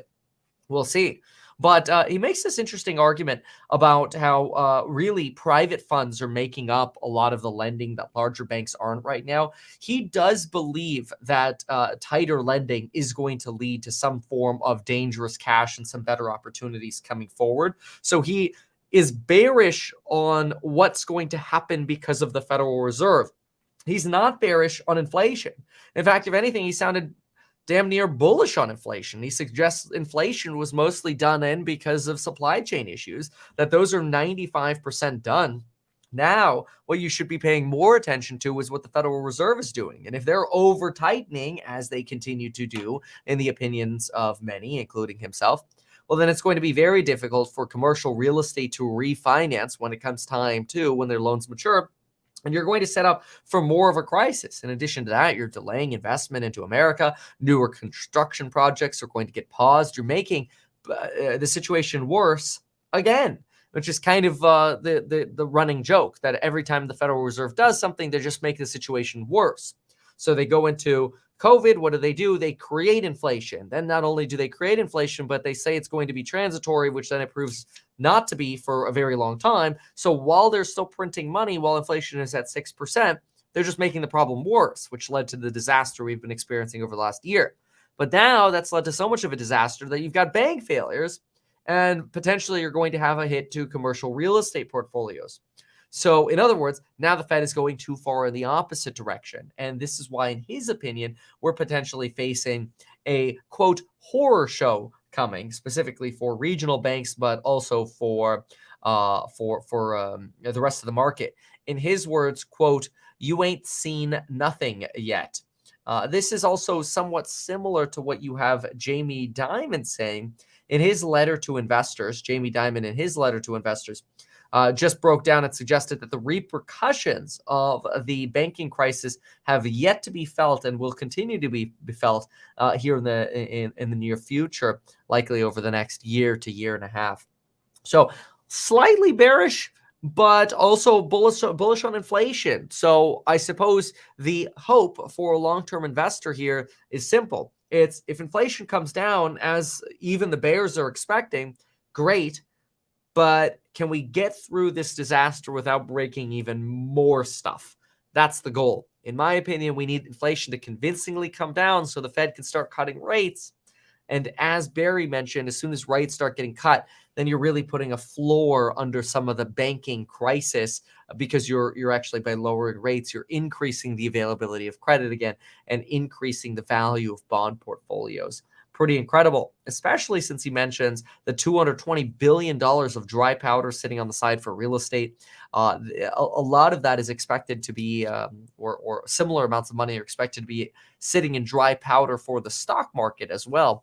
So I think once we have clarity and light through this sort of massive correction period of time between 2022 and say 2024, it'll be very interesting and probably quite enjoyable to see what kind of rally we get over the next decade.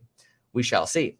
So with that is a summary on Barry from Sterling Capital Group. Absolutely incredible insights on not only the amount of pain that could happen from this mismanagement by the Federal Reserve and how the banking crisis is just beginning, especially as a Fed who should be pivoting by now.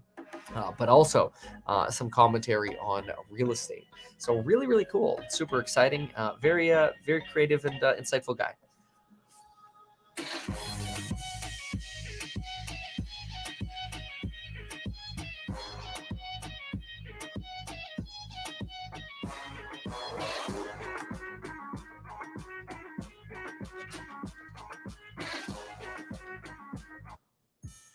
Okay, now we've got to talk about a couple of other things, including we've got a little Tesla topic to talk about and some other topics. So let's go ahead and start here on the Tesla, and then we'll go into some other topics. So La Tesla, where are you? Yes, here it is. La Tesla, and then some other topics to cover as well. Okay, here we go. Well, Morgan Stanley just provided us some more reports on some potential risk factors for electric vehicles. In addition to that, we've got some new price cuts from Tesla coming in Australia, and some rumors about maybe that new smaller car from Tesla coming up in China. Let's talk about all of this as we cover Tesla. Keep in mind, you've got some amazing programs linked down below on Building Your Wealth. We've got a new set of pricing and coupon code that expires now on April 12th, and that's when pricing will be going up again. So what do we got in terms of charts here? We have U.S. autos, used car CPI to new car CPI normalizes, but auto credit demand dips.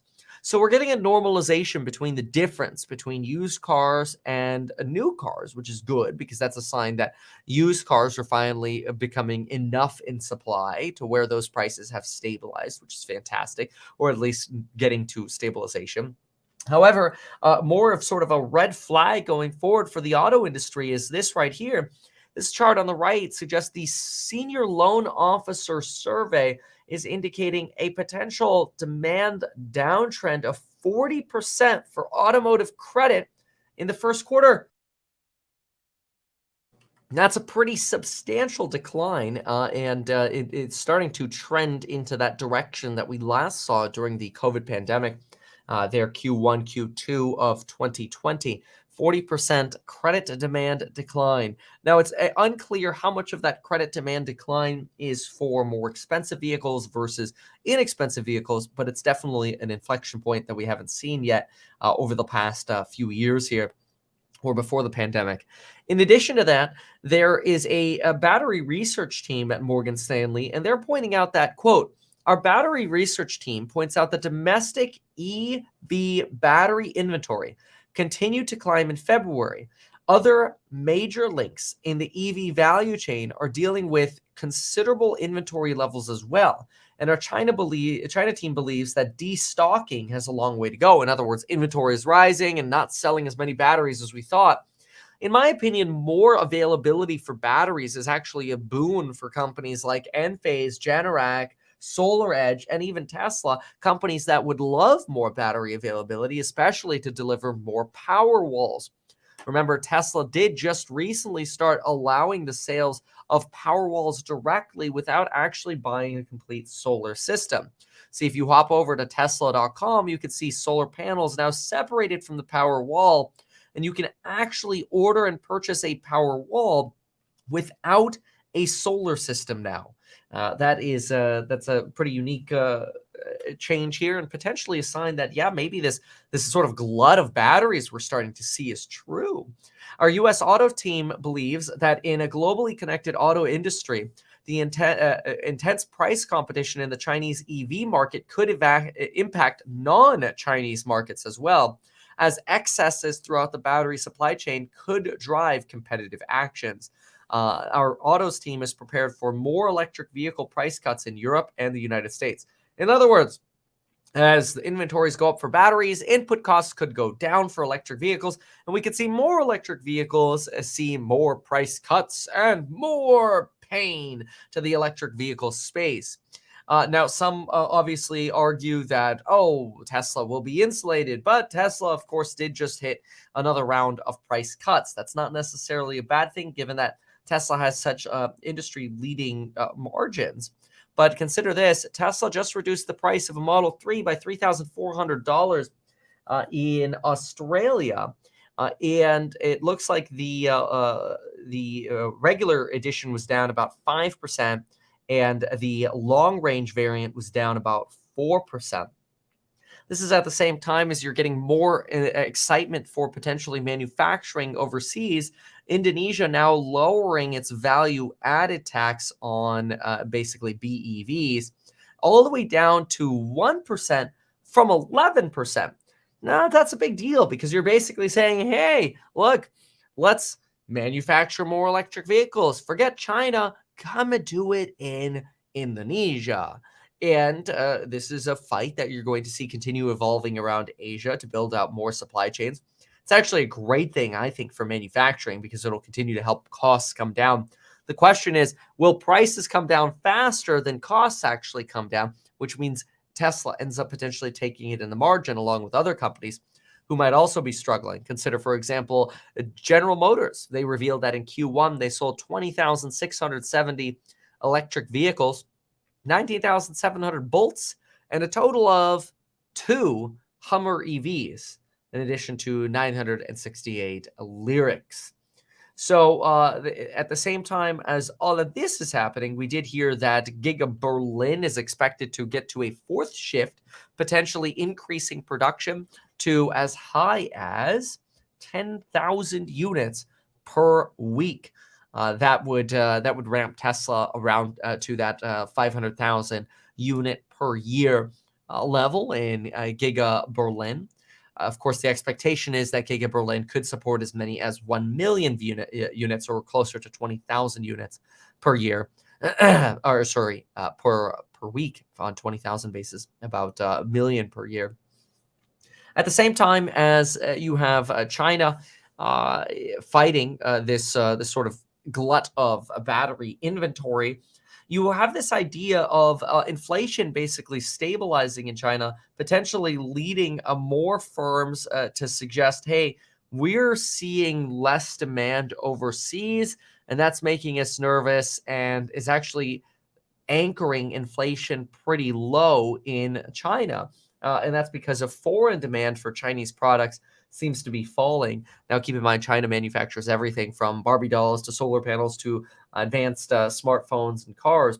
But take a look at some of this commentary here from China. We've got Chinese firms indicating that weakness in new orders was particularly linked to softening demand overseas, so less foreign demand for Chinese products. Pricing indicators suggesting that inflationary pressures have eased in March in China. This right here gives us a little bit of look of some of the sales in China, though. This shows you battery electric sales from Berlin Energy here on Twitter. Battery electric sales down 19.6% for BYD in China here, quarter over quarter. The Tesla figure, which indicates growth, does include outside of China as well. BYD trying to start selling in Europe on top of this. Then you've got some of this, obviously, and we've talked about this for a while, but this idea that we're going to see this huge liftoff after COVID zero and the removal of COVID zero restrictions. We just didn't really see that in China. Instead, what we're seeing is government-led infrastructure building remaining robust, suggesting policymakers are more patient than in prior cycles and unwilling to withdraw support in the near term. So in other words, the spending you're seeing in China seems to be going into, hey, let's get the government to spend money, but not necessarily industry. Really, people are starting to wonder, hey, is there a chance that we could end up having a supply glut of not just batteries, but potentially of many products manufactured in China, especially since you've noticed not only these battery glut charts, but now fewer sales of Chinese-made vehicles and manufacturing firms in China complaining about less potential orders from overseas. Does that potentially lead to a price war? Where if you have countries like Vietnam, Indonesia, and Taiwan basically price competing with China, and maybe we end up with pretty large deflationary impetus out of the Asian region. We're not seeing inflation in China right now at all. And so some folks are saying, hey, the biggest winners are basically everybody but China, even as far as saying Mexico and South Korea are beneficiaries of this sort of decoupling of demand or Chinese demand. Consider this: China lost more than 7 percentage points of the share of U.S. imports of manufactured products since 2017. And consensus in Washington favors further reducing economic and financial linkages to China, that according to T.S. Lombard. So putting all of this data together, what do we get? Well, what we get is a China that seems to have lots of batteries, lots of manufacturing availability, and a lot of competition for new manufacturing. In other words, the government would love to incentivize more manufacturing, so a lot of incentives to create more manufacturing. All of this supports a deflationary impetus for the global economy, which is actually phenomenal. So very, very good that the global environment or global economy might experience a glut of Chinese-made products, because again, that then lets us import cheaper solar panels, cheaper batteries for homes or cars, or just cheaper parts in general, while we try to maintain as much intellectual property as we can for our advanced products and parts. So as trying to summarize this, I think this is phenomenal news for really any manufacturer exposed to China. Or anyone ordering goods, mostly goods from China. So whether you're Tesla and you're importing cars or exporting cars out of China, importing cars from China, or you are a parts manufacturer who creates individual components for whether it's computers, basic chips, assembling of iPhones or iPads or otherwise. All of these sectors stand to benefit if the pricing competition ends up heating up in China for reducing prices. So I see a little bit more of a potentially disinflationary spiral coming out of China. And it seems like every day I read more about China, the more this disinflationary spiral is reiterated. There's also this rumor that is published by Sina Finance in China, that apparently there's talk that Tesla is thinking about mapping out a production plan for its new lower cost model, a sort of a small version of the Model Y, with an annual capacity for production of around 4 million vehicles per year. This is just a rumor at the moment, but this smaller, potentially Model 2 has been talked about for, quite frankly, years now. We talked about that, as well as a potential in Northeast Mexico in terms of why that factory might be being built. But as a consumer, sort of an average American listening to this on China, what would I be thinking? Well, I'd be getting excited about hopefully lower prices over the next few years for various different things that we import from China, and really that disinflation. Now, some suggest that that this will be a big benefit to commodities, and that's possible, but it depends how much of commodity prices today are already inflated because of trading speculation on, say, a Chinese reopening or a broader global reopening. We'll see. So things to watch, and that gives us a little bit of an update on China and on Tesla, so we can see what's going on over there. Still some more price cuts over at Tesla. Rumors around that Model 2. GM failing with producing a Hummer, not a surprise. Indonesia lowering taxes to get you in. And of course, less inflation from China, along with a glut of batteries and a glut of potentially other manufactured goods in China, which in my opinion would be great for global disinflationary spiral. Fingers crossed. See you in the next one.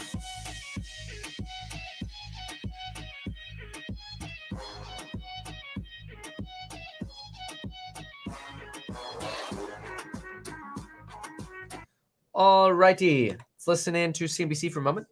I think Costco also this is Costco's time, in that they're eating a lot of margin in order to bring in customers. They do everything on a volume basis. I think Costco is a terrific investment. If that's what their number is, I like it even more, because what they're doing is saying this is the moment when people are trading up to Kirkland brand. We have promised in an inflationary world to hold the line. So when you hear that they don't have comps, it's more from the good comps. It's more from the fact that they're not raising price. They're keeping prices low, and they're going to go after all the people who raise price. Maybe there's a weather issue, could be a gasoline issue. But when you speak to Costco, they're adamant. Look, we're not going to take price, and we're going to have so many members that we're going to offer a special dividend. So you may sell Costco now. My trust has owned it forever. You may miss a special dividend. You may miss a price increase in the card, but they are not about volume. I mean, they're about volume. They're not about price. Right. And everybody, I mean, you go Kroger's raising price. Sure. Costco says, we'll take share from them. Sure. Speaking of price, we're going to get Ford auto sales in a little bit. Any second, right? Jonas last night said, look, incentives across auto. Oh, that was bad. Incentives are up. Day supply is up. This pricing discipline is going to crack. Look, Jonas's note was superb, and he's talking about numbers, frankly, that makes me feel like the incentives. All right, let's pull off this for a moment here. We did get some Tesla numbers. Let's see here.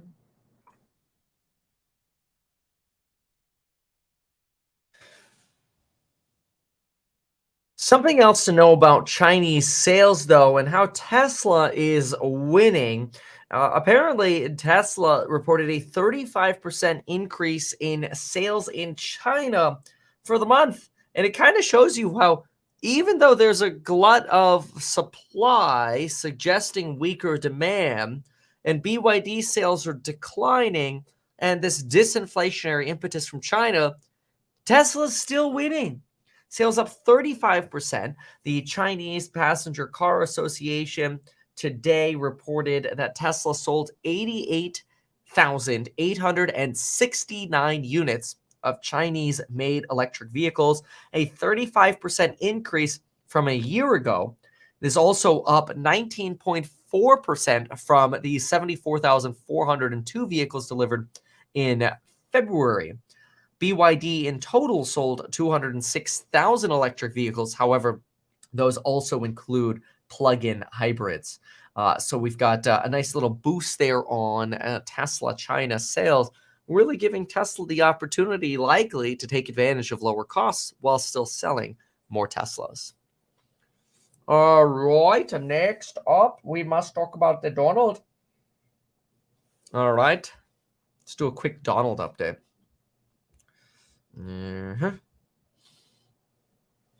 Okay. Well, we've got a lot of updates for former President Donald Trump. He's in New York. He's facing criminal charges. Massive developments, though, expected today. The things that we want to pay attention to are as follows.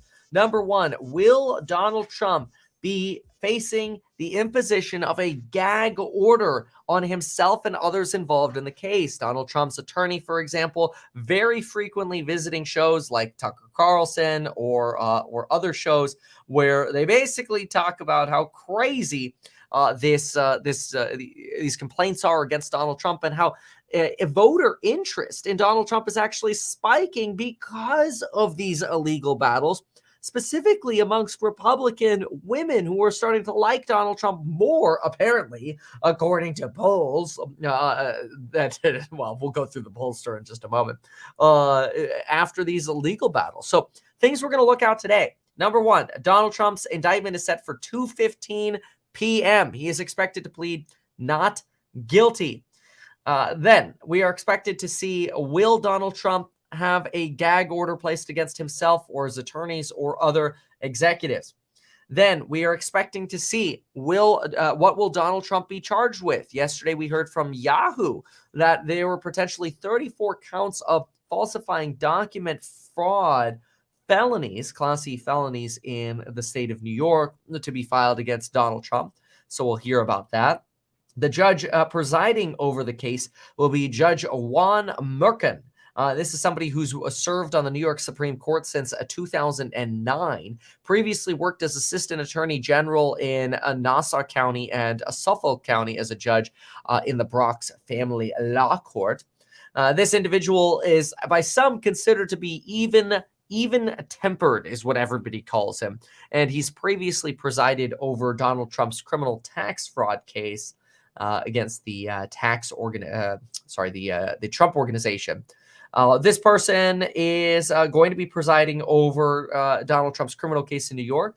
There are also beliefs that a criminal indictment from the state of Georgia may be coming very soon, with a grand jury investigating Donald Trump's alleged interference, asking essentially the Secretary of State to find approximately 11,800 votes to help Donald Trump win the election. The mayor of New York has asked Representative Marjorie Taylor Greene to be on her best behavior while attending a pro-Trump rally today. Well, if she actually is. Trump's attorneys are expected to file for a dismissal of the case. They might be trying to use a tactic known as the Clayton motion.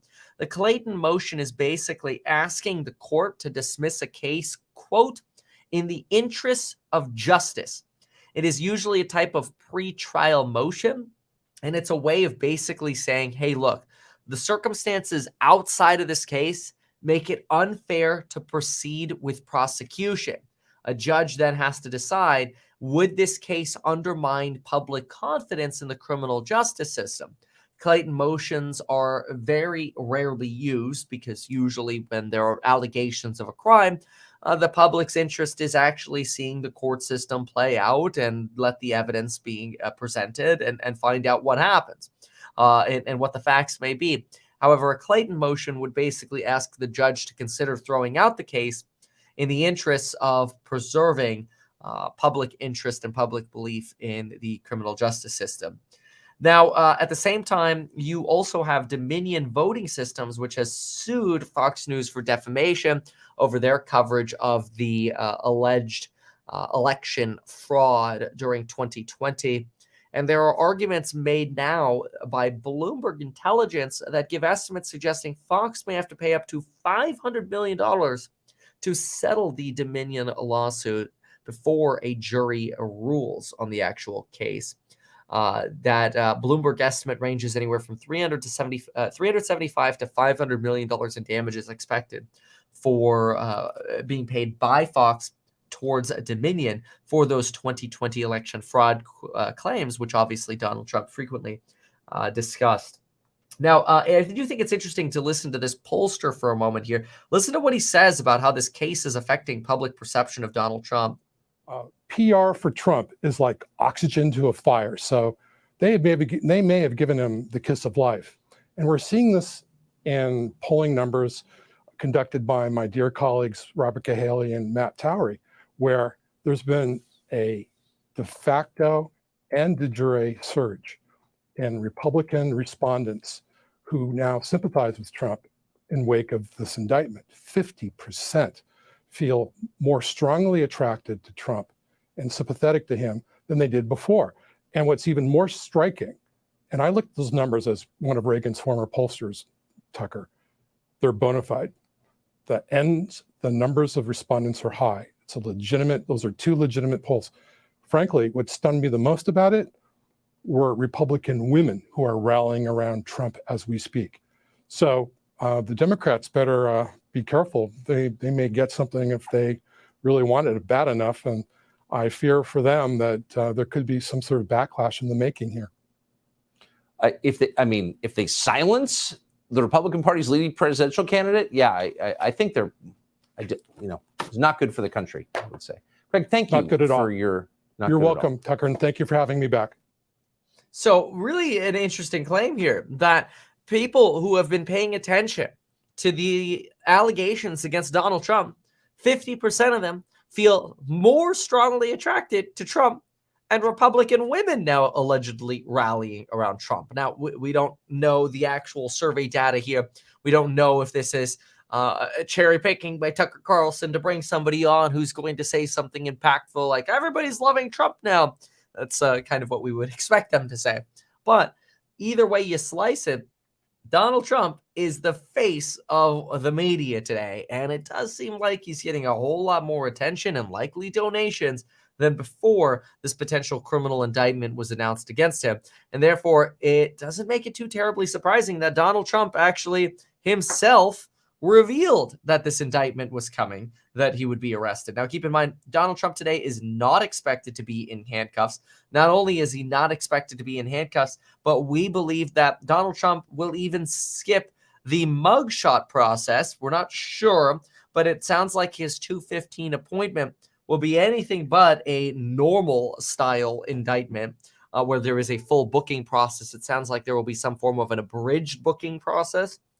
And then Donald Trump will be walked into the courtroom where the presiding judge will read the charges against Donald Trump. We're not sure if this will be televised or not. It will absolutely be must-see TV if it is televised. And that is expected to begin at 2:15 Eastern time today, about 11:15 Pacific. Keep in mind that it is entirely possible that 2:15 is just the beginning of the booking process, not necessarily the beginning of the court hearing, which might not be set for anything earlier than 3 or 4 p.m., so TBD. However, this gives you a quick update on all of the craziness surrounding Donald Trump today. Okay, next up, let's talk soft landing.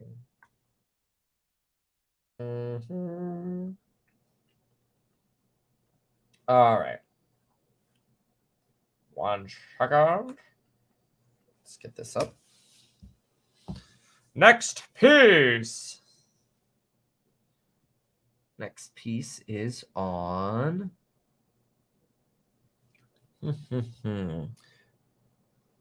Let's see. 1 second here. Listen to CNBC for a sec while I get this situated. At B of A? Yes, at Bank of America. Paul Jacobson will be there. Everybody's going to be watching. We'll be watching to see what he says about the the cost cuts that they've put in. Remember that they offered employees an early buyout. The idea here is they want to cut $2 billion this year and next year combined, and this is going to be going a long ways towards that. We'll see if he gives us an update on that.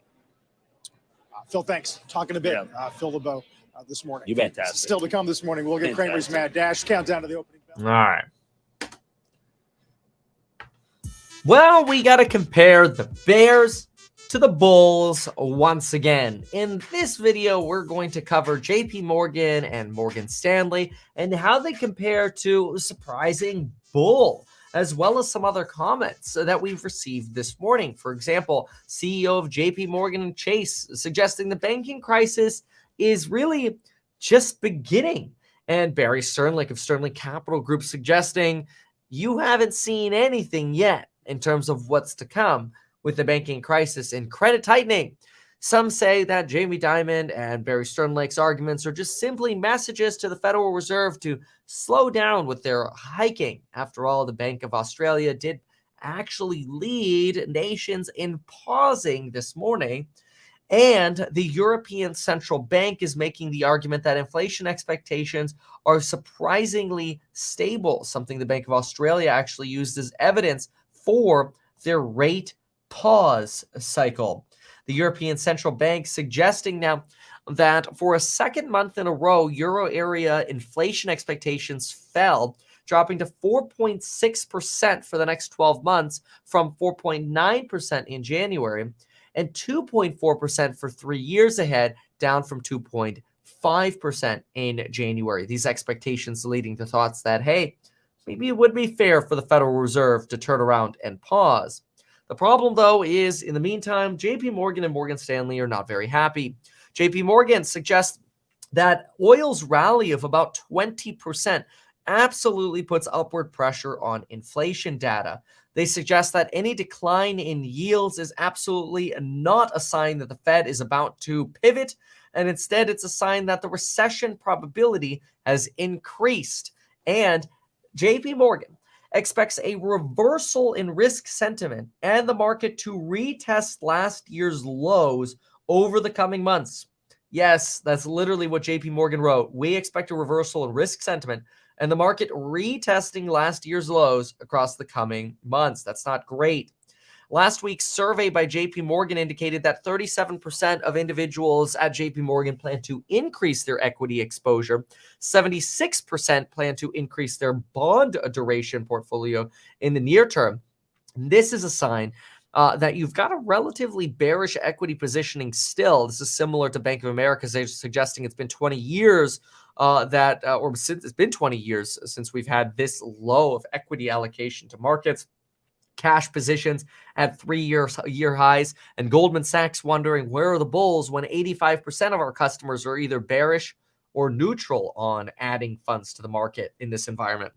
So what we have JP Morgan go on to say is so far measures of credit and funding stress remain close to average levels. This I always think is very interesting as everybody keeps talking about credit tightening as to why we're definitely going into a recession. But they say so far measures of credit funding stress remain close to average levels, with many of the early year growth boosts likely to fade. A credit shock that was initially modest should build materially over the coming quarters. So red flag here from JP Morgan.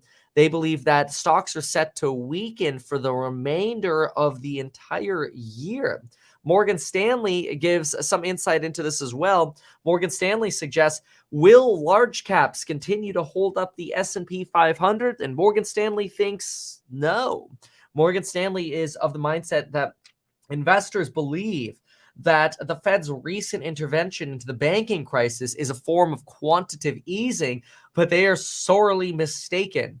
The recent pop in the Fed's balance sheet is not like quantitative easing, where in quantitative easing, you basically provide cash and stimulus checks to businesses and people via PPP loans or direct payments. And those actually increase the velocity of money and the money is supplied. Whereas the quantitative easing that we generally just saw during the banking crisis is different. That is, what we just saw in terms of easing was really not a way of changing the velocity of money at all. It was only a way of briefly boosting bank reserves. And when those draw back down, we'll be right back to the quantitative tightening path, along with now the compounded impacts of a credit tightening cycle. This, in the eyes of Morgan Stanley, is crazy. Morgan Stanley suggests that major indices appear to be shrugging off the real risks of an earnings recession coming. And this earnings recession and deceleration of growth could be a lot more painful than previously expected. Here, they show that big tech stocks have actually been buoying the performance of the S&P 500, and they believe that tech is actually more pro-cyclical and bottoms coincidentally with the broader market in bear markets due to a beta of just over 1. In English, tech, while it may be holding up indices now, will fall just with the indices when earnings actually start coming in low. Now, the question of earnings coming in low keeps continuously, dare I say, going in circles. It seems like earnings estimates continue to get revised by companies, but the stock market doesn't really seem to care about those earnings revisions. If anything, it's almost a suggestion that, hey, that's cool that y'all are revising earnings estimates down, but we're still going to allocate to stocks. So you're seeing a lot of that go on right now. Where at the same time, we're seeing sort of the limitations of the banking crisis. For example, Bank of America showing here that issuance by the FHLB, the Federal Home Loan Bank, has fallen, increasing just $3.4 billion on Friday, March 31st. On March 30th, increasing only $3.4 billion, declining $23 billion on Friday. So a less cumulative issuance of capital from the emergency lending facilities for the banks, while at the same time, these earnings expectations or these lower earnings expectations aren't playing out just yet. Now, many people seem to agree that Q3, Q4 is going to be when we actually see the real cuts. But there is one organization that thinks, you know what, maybe things just aren't that bad. Maybe, just maybe, we might actually be in an environment where we're going to have a Nike swoosh recovery, that in the words of Kevin. But let's take a look at what Crédit Agricole has to say about the potential for a soft landing. So they start off by suggesting that the banking sector will remain a key focus for markets, but so will employment data. The jobless report will be very important to make sure we're not seeing any kind of wage price spiral. And we want to see that the banking sector drama is contained. But one of the things that Crédit Agricole points out is that consumers have become increasingly reliant on credit cards and dipping into savings to maintain spending, which is not great, and that won't last forever. They say the savings rate is below pre-pandemic levels. We already know that. We've analyzed that quite a bit. So where's the bullishness? Because so far that sounds bearish. Well, they suggest that growth will prove to be pretty resilient in Q1 and likely into Q2. We expect a mild recession in the second half of the year. However, despite a mild recession, they believe that ultimately we will end up seeing a recovery as soon as 2024, in the first quarter of 2024, as long as inflation continues to drop. They say that a recession is not a given, and we still see a path to a soft landing if inflation were to ease faster than expected. So in other words, base case scenario might be a recession, but it should be relatively shallow, or we might be able to avoid it if inflation could potentially fall faster than expected. That'd be fantastic, is their argument. Now, by the end of 2023, they think inflation will be in the low 3% range, and that an improvement in inflation data could also allow the Fed to really cut solidly in 2024, specifically in the first quarter. Technically, January is still considered the sort of last quarter of the hiking period for the Fed for 2023. So when the bond market prices in cuts for December of 2023, that actually extends into the January Fed's meeting. So it gives you a little bit of insight here into where the bears are pointing out, hey, we've still got issues brewing here, and we could be going to lower levels, especially if inflation remains any stickiness or maintains any stickiness at all. Crédit Agricole takes the opposite approach and says, hey, look, as long as inflation trends down, we're going to start seeing those cuts pretty soon, and we could actually avoid a recession, especially if inflation falls faster than expected, which would be awesome. So that gives you an update on the bears and the bulls.